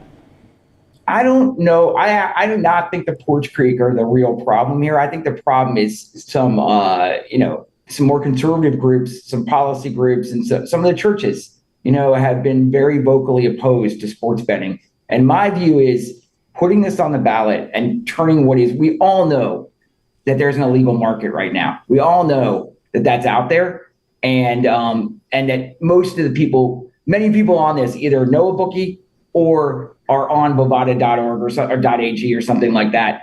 We're just trying to create a legal market that's safer for children, that will keep people off of the site that don't need to be on it. And if you're on it and you have a problem, they'll give you the resources and tools. Those are things not in the illegal market. So my view is we're taking something illegal and making it legal, which is better for everyone. Well, and I think regulation's so important because, I saw it. Look, I booked in college. I've talked about this. Guys would get in trouble because you would allow them to call in. They didn't have the money. And the next thing, they're down $3,000 or $4,000. You've got to have the money up front to legally bet with these casinos, with these sports books. This guy right here lost his Toyota Tercel back when he was in college. If this thing was regulated, he never would have lost his Tercel. That's right, because you got to have the money first to make the bet in a legalized society. You can't bet what you don't have. I think that that's such an important point that so many people miss, is that what this will do is actually help people who need that help and avoid having the situations like many of us have had, where all of a sudden you're calling mom and dad and saying, hey, I'm a few thousand in the hole, or I need to borrow a few $1,000s, and then you have to come clean. That's happening way too often, and we need to have a legal market to get rid of that. So I believe this is actually a positive bill for both people who are opponents of what's happening right now with the illegal market, and of course for people who may, have an illegal bookie or an illegal market, but this is going to give them a much better experience, much better options, and they're going to, they'll be able to use DraftKings and FanDuel to simple game parlays, all that great stuff. Before we let you roll back to your Portuguese water dog and that formula on your whiteboard behind you that looks like it's from Goodwill Hunting, again, the small hurdle that was the Senate committee removing the sports betting, this is not a major hurdle. How can people get back, let their voice be heard, and get this actually on the bill to vote? I would say they need to do two things. We're asking for two things. One is go to sportsbettingalliance.org or call the number that you just read out. Sportsbettingalliance.org, it's that simple, and it will basically do the work for you then. But equally importantly, talk to your friends and family throughout the state. Get them to do the same thing. Get 5 people to do this. Just make this your cause. Always appreciate the time. We will check back in with you. He is Jeremy Kudon, president of the Sports Betting Alliance, sportsbettingalliance.org, 334-261-0800. Thank you, Jeremy. Appreciate it. All right. Jeremy there with us on the JohnsonRVCenter.com hotline. When we come back, Trash Today, the show being brought to you in part today by our friends at Way to Wellness, your journey to healthy living. If you're looking for a way to jumpstart weight loss, want to drop a few pounds, maybe you're like me, you get a little older, you want to control some blood pressure, cholesterol numbers, you can do that as well with our friends at Way to Wellness. Here's their website where you can get more details and go set up a meeting with Leslie like most of the Next Round staff did at one point. You can do that by going to aplanforme.com, aplanforme.com. You'll get all the details there. You'll find out there is no sign-up fee, there is no contract, and the first consultation is absolutely free, and every plan is designed specifically for you. It's our friends at Way to Wellness. The website again, aplanforme.com, aplanforme.com. Follow Scott Forrester on Twitter at Scott Forrester TV.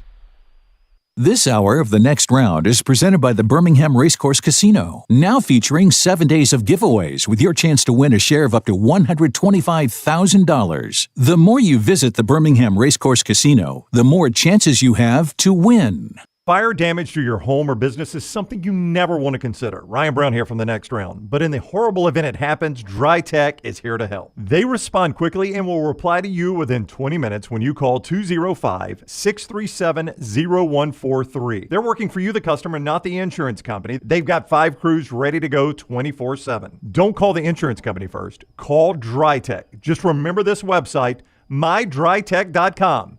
That is mydrytech.com. Stop by the New York Butcher Shop and pick up the finest in certified Angus prime beef steaks and burgers, premium pork chops, ribs, and all-natural chicken cut to order just for you. Their chef-prepared entrees and side dishes are the perfect dinner-to-go choice for your family and are ready to heat at home. With a great selection of fine wines and desserts, the New York Butcher Shop is your one-stop dinner shop. 2 locations to serve you, Cahaba Heights and on Highway 119 in Greystone. The New York Butcher Shop. Rare quality, well-done service. Start your day online with our website, nextroundlive.com, for the latest videos, podcasts, and college football stories. It's also a great way to stream the show or shop in the Next Round store. Stay connected by visiting nextroundlive.com. You got to look your best to play your best, and our friends at Bandwagon can help your team find the perfect uniforms for that upcoming season. Bandwagon is with you every step of the way, from developing your team logo design to choosing from their multitude of samples. You name the sport, they can make it happen. To get your uniform journey started, you can shoot them a message on any social media platform or check out their website, bandwagonsports.com. That's bandwagonsports.com. Next Round listeners, it's time to jump on the bandwagon. Things fall apart. There's even a book about it, but that doesn't mean you have to break the bank to fix them. Ryan Brown here for The Next Round. Our friends at Mortgage Right have a new renovation option that will make repairs and other home improvements easy. If you've recently purchased a home and find yourself short on cash, or you're looking to buy a fixer-upper, Mortgage Right's renovation loan program can help you spruce up your space. Repairs can be made to your roof, plumbing, flooring, and more with the help of top-notch mortgage professionals. So get your fix by visiting mortgageright.com/TNR. And MLS 2239, Equal Housing Lender. Follow Next Round Live on Twitter, Instagram, Facebook, and YouTube. The social media team at Next Round Live is dedicated to giving you daily news conferences and practice video from UAB, Alabama, Auburn, and around college football. Follow and compare to the sites you used to visit. You'll also get the latest highlights and news from the Next Round Daily Show. Turn on the notifications so you don't miss a thing. Next Round Live on Twitter, Instagram, Facebook, and YouTube. See more at nextroundlive.com.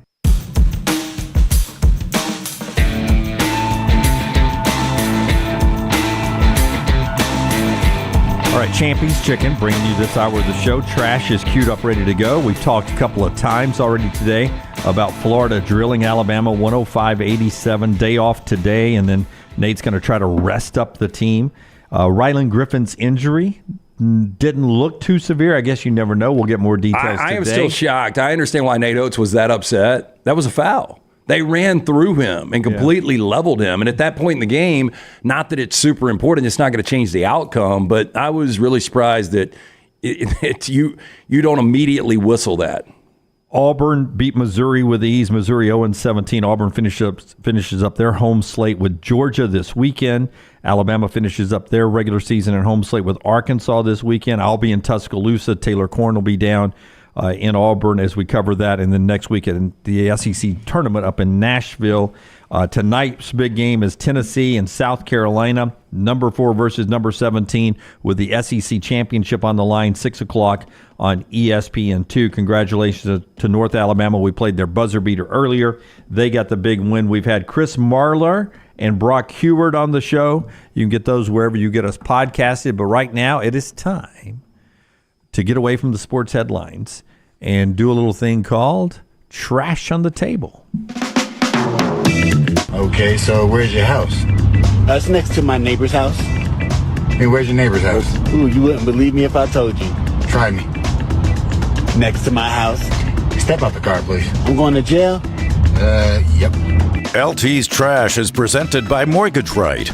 Mortgages done the right way. Taylor Corn's going to join us here as well for Trash. Buying a house, major milestone in life. Getting it right comes down to the right advice at the right time. That's why we're proud to partner with our friends at Mortgage Right, who do mortgages the right way. 205-815-9200. You can apply online, mortgageright.com/TNR, NMLS 2239, equal housing lender. Before you start with Trash, can I ask a question that I told Taylor I was going to ask on the air today, and if she gets set up over there, I'd love to hear her too. And Rockstar, and I think we may have done this on Mystery Fifth Hour, but we have so many reboots in movies now with a streaming platform where you are away from network television to where maybe you could juice it up a little bit more on a streaming service, on a Netflix, a Hulu, Max, or whatever. What TV show would you like to see brought back, reimagined, and it be on a streaming service? Like for me, you guys are too old to remember this, but on network television when I was younger, there was this thing called Fantasy Island. Oh, yeah. Fantasy Island would be super edgy now. But if you could make that edgier and make it streaming, would that not be fantastic? They brought it back. It's on like ABC. It's a darker thing. It is. I don't know. I think it got canceled, but there was. But it was on ABC? I think it was on ABC. They rebooted Fantasy Island. I want it to be rebooted, though, on Hulu or Max, or where it's a made for the streaming services where you can get R or not suitable for all ages, that kind of stuff. Yeah, I think like the X-Files, the Night Stalker was a really good show way back in the day. Law and Order. Law and Order on a streaming edgy? Actually see, yeah, like I think like they could like amp it up. Yeah. I've always said All in the Family. Well, that was virtually what streaming is now. I mean, that would make air in today's modern day over-the-air television. It wouldn't make it on the air now. No, but you could do it in some form or fashion, depending on who's behind it. Again, Larry David does things just like that all of the time with Curb. No reason to involve you in that conversation, right? No, because you don't watch TV shows? Have you watched a movie since we talked the other day? No. Okay. Just checking. I have not. Have you played a parlay since we last talked? Yes. How was your night last night? Okay, well, I told you this morning that it wasn't good. It wasn't good in college. I had an NBA one that hit that I wasn't paying attention to because I was just watching the college game. So I forgot. I was like, this sucks. But then I woke up this morning and after we talked, I was like, what a great surprise. Happy Wednesday. Yeah. Do you ever, if you shut it down early, if you've got like a 9 o'clock tip or even some of these Pac-12 games and West Coast Conference games will tip at 12 o'clock or 10 o'clock and they won't be over till 12. Do you ever get up in the middle of the night like you're going to the bathroom, you check your phone, and you're like, I got a winner? I don't get out of my bed in the middle of the night. So, no. Never. I mean, not normally. Good to No. be young. Yeah. Good to be young. James Law, the head of the Milldown Academy in England, wants to bring a new scheme in where parents can hire or borrow a basic phone for little or no cost. Now, he said it came after finding pupils were bumping into content they should not see, issues over social media posts, sleep, and behavior problems. Mr. Law said he was working with parents to start the change in September. The school for children aged between 4 and 11 is looking at offering the basic phones, which you can only send and receive text and calls at no minimal or no cost to parents through a hire scheme. Mr. Law said that he found parents were putting blocks on their child's smartphone, but, quote, their peers are sending them videos or recordings. So despite the parents' intervention, some of the stuff is still getting through. Now, staff at the school has also noticed behavior problems with some pupils due to excessive screen time and said there has been issues with pupils' relationships due to social media. So they want to provide the parents with a, quote, barrier. If you've got a young kid and you have not reached that age yet, when they, usually they try on the school bus to keep ages close together. And I think it's like kindergarten to third grade maybe. But there is one area when it crosses over, maybe it's the fourth to sixth graders that are on the bus together. That is the first time that the smartphone, and Harper's now in her 20s, but questions became very different when she changed buses. She came home because of boys with smartphones started showing her things on the bus, and you have to start answering some serious questions. And it was guys showing her this because of smart. Yeah, I think so. I'm just curious. I guess that's just me being assumption that it is only boys who look at naked girls. Well, see, what I don't accept, we didn't live through it. Taylor must have, but like being in high school and having access to a cell phone to text your friend, cheat on I don't know how teachers can regulate, you can't have a cell phone in the car. Okay, I'm not going to bring mine in. Yeah, I don't think it works. That's just crazy. Jack was in first grade when he had Gabriel was a kid in his class, and he's like, Gabriel's cell phone rang in class today when he was in first grade. I'm like, what in the hell? In first grade? Does Gabriel leave at 11 and go work at the shop? I'm sure he does probably now that we fast forward here. But yeah, they've all got cell phones. I was watching, and I only saw a few minutes of it, and I might go back and watch. I don't know. But there's a new thing that I think it dropped on Netflix last night. It's a 4-part miniseries. It's called The Program. Yes. Were you watching it? No, but I saw something about it because this girl this is the first time that I've know what you're talking about. But this girl posted a video, and I think it's a boarding school, right? Well, here's the way they did it. Do you guys have any idea? This Not first yet. I had seen of it was last night, and it'll probably be one of the top 10 most in America or whatever. So I think more people will jump on board. Not yet, but Jimmy Curran will be all over it. So the way it worked was in 2001, they opened this academy in New York, and the way they painted it for parents, and you'll see the television spots it ran, is if your kid needs kind of an alternative school but upscale, and this is where we can get them more discipline, and we can get them out of some of the bad, disturbing behavior patterns they're actually into right now. And the way they would do it is they would come to your house and take the kid in the middle of the night. Wow. And so these psychologists now are saying that is some of the trauma that will never go away. These kids were kicking and screaming, taken out of their bedroom, or they were kidnapped from school. Then they were taken into this place where they were physically and mentally abused, and they would write their parents. If you got to a certain level, and I'm not giving too much away because I only watched 20 minutes in 4 parts. If you got to a certain level, you were allowed to call home once a month. And in that call, if you said anything negative about the academy, they pulled the plug. Yeah, they pulled the plug on the phone call. And you got demerits if you wrote home. You got to write 1 letter a week, and you said anything negative about the academy. So basically, it was scared straight for rich kids? Yeah. Wow. But the girl that does it is so obnoxious. I saw a girl that was there that got sent there posted. that's how I knew about it, 'cause I saw a video last night, and I didn't listen to what she said, but she went. And so she started talking about her experience. It's disturbing. Strip searches right when they got there at 14 or 15, guys strip searching 14 and 15-year-old girls. Oh, no way. Yeah, when you would go to the bathroom. That's against the law. The stall. Oh, yeah. So there's a bunch of attorneys involved and stuff. They've shut this place down since it's a ghost town. They go back, revisit the site. It's got a really good premise to it. I don't know if they're going to be able to, if it will keep me engaged full first 4 episodes, but I'm going to go back and give it a shot. I think I'm going to watch it.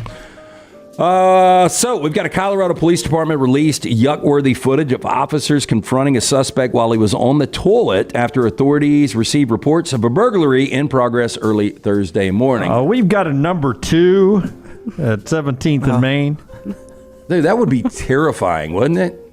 Wait, so he was robbing that house? Yeah, but I'm talking about a break. Yeah, he was taking a little bit of break. Officers with I the was out there Lakewood taking a shave, and Lakewood police descended on the property around 4 a.m. after early morning alarm sounded, used a drone to help track the suspect down, according to a Facebook post from the department. The body cam footage shows a heavily armed police officer right there bust open an interior door to reveal the male suspect shitting on the toilet. And the suspect said calmly as he put his hands up, quote, "I'm on the shitter, bud." Wait, but that's not his house. That's the house that he broke into. Yeah. They got plumbing, Taylor. But still, it's like, go and get what you want to get and get out. Sometimes you can't stop. You got to go. Yeah. Sometimes. IBS is a you know what they call that? Pinching and entering. Oh, my God. Oh, wow, Dunaway. I think it was season 3 of The Sopranos when Maltasante, they started that boiler room and they hired 2 of the guys. And every theft that they would pull, that the one guy had to go to the bathroom. I don't know if you remember that. Oh, yeah. But they were talking about nerves sometimes do this to thieves. And he would do it in the house. Yeah. Yeah. A Toronto man says that he discovered a, quote, nightmare fuel, a container full of live cockroaches in his mailbox after arriving home for a day of appointments with his wife and newborn daughter last week. Now, Christopher Lambay says that he reached for the stack of flyers and bills overflowing in the mailbox after a month spent mostly homebound since his daughter Dottie was born. Then he saw a little box. Quote, "I guess it's a gift from our past selves," he said, noting that he initially thought it may have been a package he forgot he had ordered. Said he kept on pulling it out, seeing brown, and I'm like, oh, wow, it's cookies. I literally got super excited. Some fresh baked cookies with milk would be amazing right now. Now, given the neighbors have been bringing over baked goods in recent weeks since Dottie was born, this made sense to him, he said. The excitement was extinguished when Lambay saw the cookies were moving. It was his wife who realized the cookies were cockroaches, about a dozen of them. Quote, "They were alive. They were the size of my palm," end quote. Despite his wife's protest, Lambay said he brought the critters inside, snapped a picture to post in a couple of Toronto community groups on social media. The post soon went viral with more than 300 comments and over 500 likes. Within a few hours, Lambay got a knock on his door from an apologetic and embarrassed neighbor who had ordered the cockroaches for their tarantulas and reptiles, a high-protein snack, but it had been dropped at the wrong house. Oh. There's so many things wrong with us. Tarantulas and reptiles. Yeah. So your neighbor, first off, has tarantulas and reptiles, which are that's a snakes, problem. by the way. That's a problem. Yeah. Yeah, that would be a red flag, right? Yes, I would not be No okay supper with club with them? No. Yeah. So you ends up with the next shipment's 12 little mice that run around. That's well, and it's like, what if one of those things escapes wherever they live Yeah, in the their reptile? house? Yeah. Yes. Then it ends up being your reptile in your house. Yeah, you know it happens because snake people always let their snakes out of the cages. He's too big, and I just can't control it. He's too big. I'm just gonna let it go. There are only 2 places you should be naked. I like to hear this. No, it's a shower and bed. I think those are the only 2 places you should be naked. We've got another story. So if you've never, we'll use the phrase made love, anywhere else but in a bed? Oh, God. Okay. I think you kind of know what I'm saying here. I'm getting to a point. We had naked yoga yesterday. Okay. And today, balls out bowling. This doesn't interest you at all. I went bowling the other day, and it's enough just to bowl. I can't imagine doing it. I love how you still have to wear the shoes. Balls out, yeah. Hey, by the way, at my age, I could get both a strike and a gutter ball at the same time. Oh my God. Oh my God. Pittsburgh area naturalists are hosting another Balls Out Bowling event where you can bowl in the nude. Balls Out Bowling will be held at the Craft and Ingram Lanes in Pittsburgh on Sunday, April 28th. The event, for anyone over the age of 18, whether you're a seasoned pro or a beginner, the event is for everyone. Nudity is required with the exception that women can wear bottoms. Not sexual equality there. Also, sexual activity is not... seasoned veteran or a beginner? It's a shocker. Another thing that they've got to put in print. Also, sexual activity is not permitted. Those running the event say nudism does not equal consent and harassment will be not be taken lightly. Violators will be asked to leave. No photography or video is allowed. Well, if you go nude bowling, okay, get your joke. Go ahead. Well, I mean, you know what it's called, like when the 7-pin kicks itself out of the sequence and it's laying in the gutter or in the middle and somebody has to go down there. They literally make the announcement, dead wood on lane 7. Oh my God. Got 2 of them. Mine was, do you arrive naked? Or do you go to the bathroom and take your clothes off and then bowl? Like, how do you? How do you player transition? introductions. Player introductions. Yeah, like they- on those- aisle 7, Jim Dunaway. You pull a snap off the pants. The best SNL skit ever, I still think, is Justin Timberlake and Andy Samberg Dick in a Box. Yes. So if you showed up with your junk in the bowling case, but no ball, you just walked in with the case and the shoes, you could do it like that. With the Phil McCracken, the rose in the ball. That is From, so we have not brought up the point that this is so unsanitary. Well, not only that, I mean, again, you should only be naked a couple of places. Like, I don't need the naked yoga. I don't need naked restaurants. I don't need naked bowling. If you forget when you're bowling, a lot of the time you're sitting down waiting for your turn. So you're just, my ass is on that seat, and you're going to take my seat that my ass was just on. Yeah. And I put feel your ass on it. grimy when I leave. Like if I leave a bowling alley, you know, there are some places when you leave, I feel a little dirty. Like when you I get shower. agree. The bowling alley is one of those. Wearing their shoes, sitting around there. First thing I did was strip down and shower when I got Yeah, off it's the like you bowling. get home, I'm not touching the sitting my balls that furniture. everyone else has touched. Yeah. Oh, sorry. Finally. But I love the thing I love about bowling alleys. I don't know what it is, but it's something about the concession stand. I love the bowling alley French fries. I've never eaten French fries at the bowling alley. The joint I was at the other day, and me and Jack went to eat at Taco Mama right after. But I thought about eating there because they had a fried bologna sandwich at the bowling alley. And you know it's going to be the cheap, thin bologna, too. Oh, yeah. So you're not a bologna person? I Do you even know what bologna is? Yes, I know what bologna is. Do you really know what bologna is? Yeah, it's a circle of meat, and it is put on Boom. sandwich. That's one way to put it. It is. Do It you know comes- what kind of meat it is, though? Bologna. Dan Aykroyd summed it up best, right? Well, Great Outdoors. And we was talking about hot dogs, which hot dogs are kind of one of the seam of bologna. Lips and assholes. Yeah, it's the excess of what we don't use, and we just throw it in a vat and kind of make up meat out of it. Okay, yeah, I don't think. And at a gas, or not a gas station, at a bowling alley. I don't think At that a would bowling eat alley. that. Oh, I told the You don't story think they have a last butcher night there? with the kids. You don't think they have a butcher on site? Layton had a new strawberry sweatshirt, and I was like, I had to tell you this story about Lil T. She got strawberries when she was hungover from a convenience store. First of all, I didn't know you could buy strawberries in a convenience store. Yeah, I on didn't know campus, though, it's clean. I didn't know that was a go-to for a hangover, Yeah, though. And then I stole them accidentally. Finally, California man staying at a Las Vegas strip resort over the holiday season said he was considering legal action after he said his testicles were stung by a scorpion while he was asleep. This is a Scott Forrester submission. Now, Michael Ferracci of Agora Hills said he woke up in excruciating pain during his stay at the Ferracci, resort. right? Quote, I just felt like somebody stabbing me in my private area. It felt like a sharp glass or knife. Went to the bathroom. I saw a scorpion hanging on my underwear. Ferracci and his attorney shared photos of the orange scorpion on his underwear. When asked if he knew how the scorpion had gotten to the hotel room, the man admitted that he did not. For their part, officials from the Venetian Resort responded with a request to comment, and they said the resort has protocols for all incidents. We can confirm they were followed in this incident. Is Venetian like in Vegas? Yeah, I don't I've stayed there. Yeah, I don't understand how you get a scorpion in your britches. That's their fault. Well, Like, I mean- you could bring it with you when you were outside. How can you prove that it was inside? No, I mean, they crawl inside from the desert. I mean, Yeah, we've got that's- scorpions in Alabama. Oh, so- I see scorpion once a year, every 2 years. I've got them in the house every now and then. Really? You've never seen a scorpion in the house? I've seen a scorpion in Arizona. I don't think I've seen one in my house. I haven't The winds either, have changed, Taylor. luckily. But speaking of Vegas and scorpions, full circle, going this spring at some point. And you're going to go see the scorpions? I want to see the scorpions. Yeah. That's Trash, brought to you by. Buying a home, major milestone in life, getting it right comes down to the right advice at the right time. That's why we're proud to partner with our friends at Mortgage Right, 205-815-9200 or mortgageright.com/TNR. Favorite scorpion song? For me, probably... What's your biggest hit? Still Loving You. Or Rock You Like a Hurricane. Wind of Change, man. No, I would Rock You say, Like a Hurricane. I like that. I don't know. I mean, all three of those are going to be close. Their top. Who's got the ballad? No One Like You is probably my favorite, though. Wind of Change, Rock You Like a Hurricane, Still Loving You, Send Me an Angel, and No One Like You is their top on Spotify. No One Like You, the video was at Alcatraz. Send Me an Angel. That's a ballad. Is that on your Running in the Rain playlist? You have a Running in the Rain playlist? A lot of tears.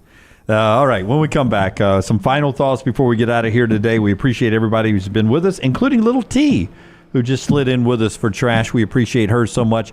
At Next Round Live on all your social media platforms, it will. She gets compensation for every one of you that likes and subscribes. So Pay Taylor today by liking, subscribing, and give us a thumbs up at Next Round Live, including on YouTube.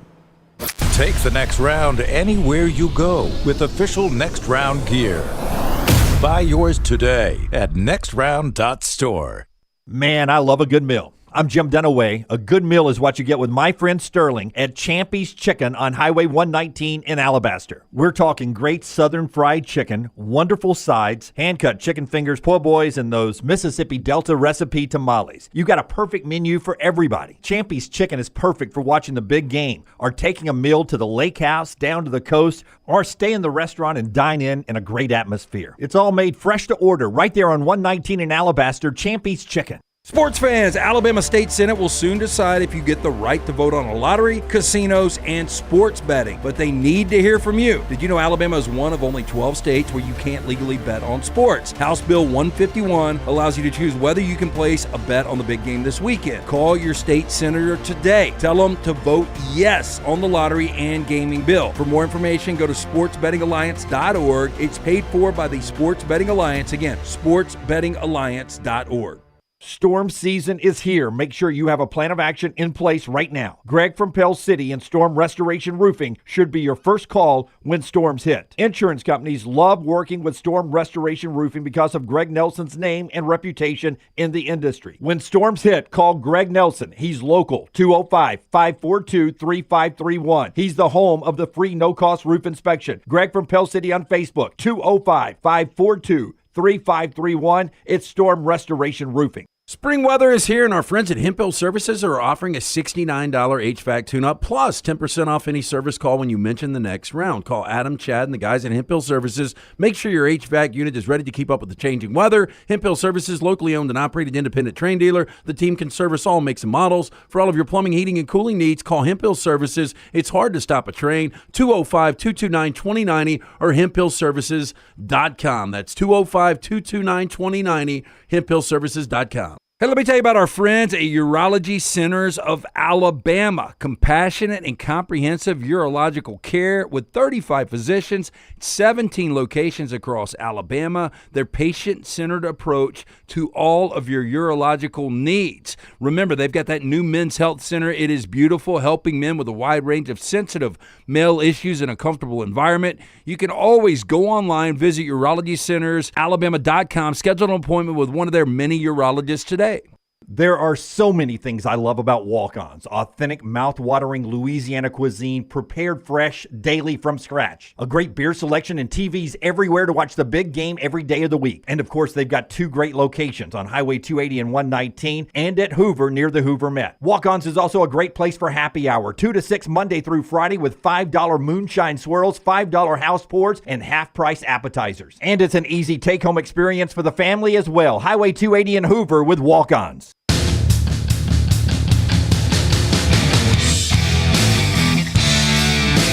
Hey, they may talk about this on the Meltdown at 2 o'clock today, if not at some point. 2 o'clock every day, Central Time, on this channel. Hit the Meltdown logo, like and subscribe. Lunsford and Melton, at some point this week, will probably lead into the Oscars coming up on Sunday night, and then reaction to that next week. And they also may talk about the return of House of Dragons, Season 2, set to be released in June now. So that's coming up, the Meltdown, over the next few days. Have they talked about Shogun on FX? Because I'm about to jump into it. I've been excited about it, but I like because it's coming out one a week on FX, and I like to build them up a little bit just in case I want to binge 2 or 3. But I'm just wondering if those guys have gotten into it. Have not talked about it yet. Okay. We got some developing story from our buddy Aaron Suttles we want to get to, and a couple of other things. The Friday guest announcement being brought to you here by our friends at Michelson. LT, I'll tell you about Michelson, but Hunter, thanks for reminding me. We will start the show, first segment, 9 a.m. Central Time. Emily Grace McWhorter has worked hard to get this guest on for us Friday. LT. Yeah, this is the ultimate mine F. Just watching him from different Hard Knocks, trying to think of some other things he's done. Like if you go to YouTube and you watch this guy is a warlock. O's the Mentalist, for those that are listening to us. You've seen him at NFL camps.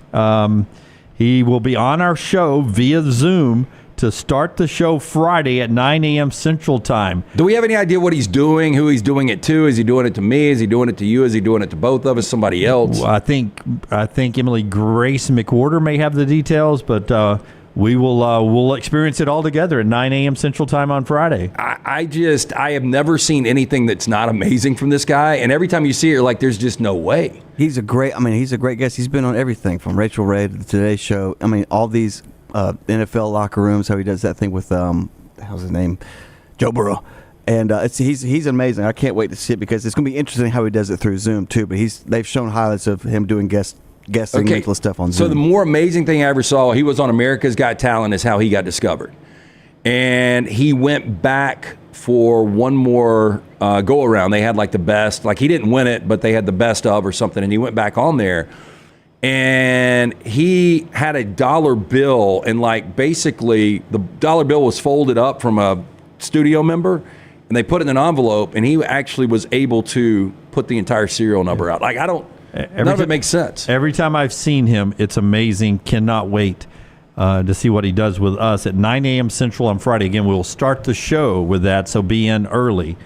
For that. Tell us about Michelson Laser Vision. Yeah, it seems like everything is going up in price, but not for LASIK at Michelson Laser Vision. Dr. Jennifer and Dr. Mark Michelson have held the cost of LASIK steady at the pre-inflation pricing from 2 years ago. So the folks are starting to get their tax refunds right now. You can use your tax refund for LASIK with Dr. Mark and Dr. Jen Michelson. Perfect way to do something really great for yourself. 205-969-8100. Call that number. Ask for Amy. Tell her the next round sent you. They're going to hook you up with that pre-inflation pricing as well. For more information, michelsonlaservision.com. By the way, Aaron Suttles, friend of the show, New Bama and Bourbon, is out, and he has some news from Yay, Alabama today. If you're a Yay, Alabama member, you've already seen this today, but Aaron sits down and he talks with Alabama Athletic Director Greg Byrne, and he talks to him about the job opening at Texas A&M. Here's what Aaron tweets out. I just spoke with Alabama Director of Athletics Greg Byrne about his interest in the Texas A&M job. He told me he doesn't want to be the AD anywhere but Alabama. Quote, Regina and I have felt genuinely supported by President Bell, our trustees, coaches, staff, and fan base since the day we arrived 7 years ago. We are excited about the future. That has been a big story that's been out there. Greg Byrne telling that to Yay, Alabama, where you can join up and be a member. And our buddy Aaron Suttles, a New Bama and Bourbon's out there. It's pretty big, I believe, for Alabama during this time of major transition to keep Greg Byrne there in leadership. Yeah, and look, again, you and I kind of spitballed what would reasons be for him to leave Tuscaloosa and go to College Station, and the obvious is just unlimited resources. Yeah, you don't have to work as hard raising funds as you do at some other places. Yeah, and there is going to be the continual headache until it finally gets done of this new basketball arena. Yeah. All right, a couple other things. Las Vegas is getting the Oakland Athletics.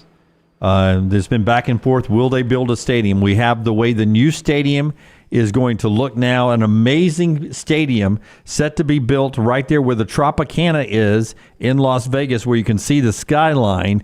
Initially, when I see this, you see the big scoreboard on the ceiling, the projections and everything. It has a little bit of the Sydney Opera House built to it. Oh, it does. So I would ask you this, if you're in Vegas. There's a comparison to the two. And obviously they're going to have this thing ready to battle the elements, because if you've been in Vegas on a June or July or August afternoon and it's 111 degrees. Yeah, the covering is a must. So I would ask you, would you rather be at like the Circa at the pool watching the Vegas Athletics on this? Like on a regular screen, like in the comfort of a pool, or would you rather actually be at the game in Vegas? I mean, a little mixture of both. I mean, if I'm there for 5 days, I can do the pool 4 days. I can do the baseball game one afternoon or one evening, day game or night. But it looks, it's got the big glass there that's like the stadium that you love in Minneapolis. Minnesota, yeah. And then that's the scoreboard there through the roof there. It's I would imagine the green coloring there has helped to see fly balls, so it's not the white top. So do you think if very interesting, you brought back some spectators in Yankee Stadium in the late 20s and you put them in that,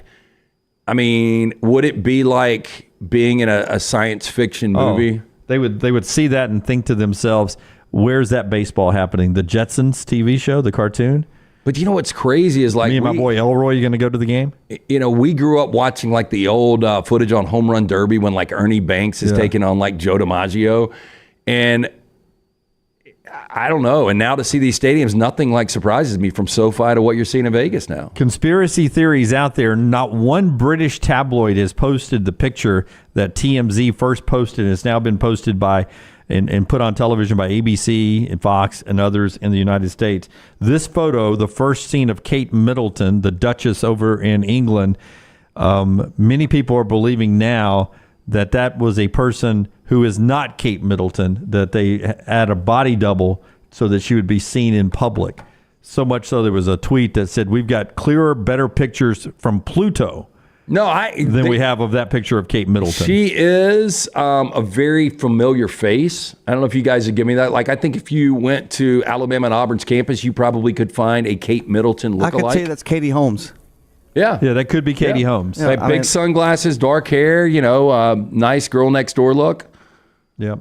So this is, you're right, Daniel, this is the Tea-Sippers across the pond, their version of DeMar Hamlin. So is she going to be in the mix for Comeback Royal of the Year? Comeback Royal of the Year. Absolutely. That's a great line, LT. Usually you don't go cheesy. I like that. That was really good. That was very cheesy. Yeah, but I like it. I like it a lot. All right, Bama loses. Some concern about where Alabama basketball is now. For some of you not so worried. Auburn with a win last night. Big one with Tennessee and South Carolina. Do you have a play at lanceslog.com on that game? I do not. I do have a play in the SEC tonight, though. Okay, Vandy, Kentucky's another one of those Mississippi games. State, Texas A&M, we've got a play on that one. Okay, lanceslog.com for that one. Since you don't have a play on it, give me a feel. Tennessee, South Carolina. I think it'll be around the number. I think Tennessee wins, but I think they win the game anywhere from 4 to 8. Yeah, I think Tennessee wins the game. What's the number? Have you seen it? It's like 5.5. 5.5. Tennessee, easy win there. Run them out of the gym at South Carolina tonight and basically lock up the SEC championship. We're back with you tomorrow, 9 a.m. Central Time. Thanks to everybody who's been with us. Who's one guy on the show tomorrow? Oh, we get Matt Moscano joins us from Louisiana, LSU on the field. How important it is for LSU football to get it right this year with the expanded SEC. That and more tomorrow on the show. Until next time, God bless you and God bless America.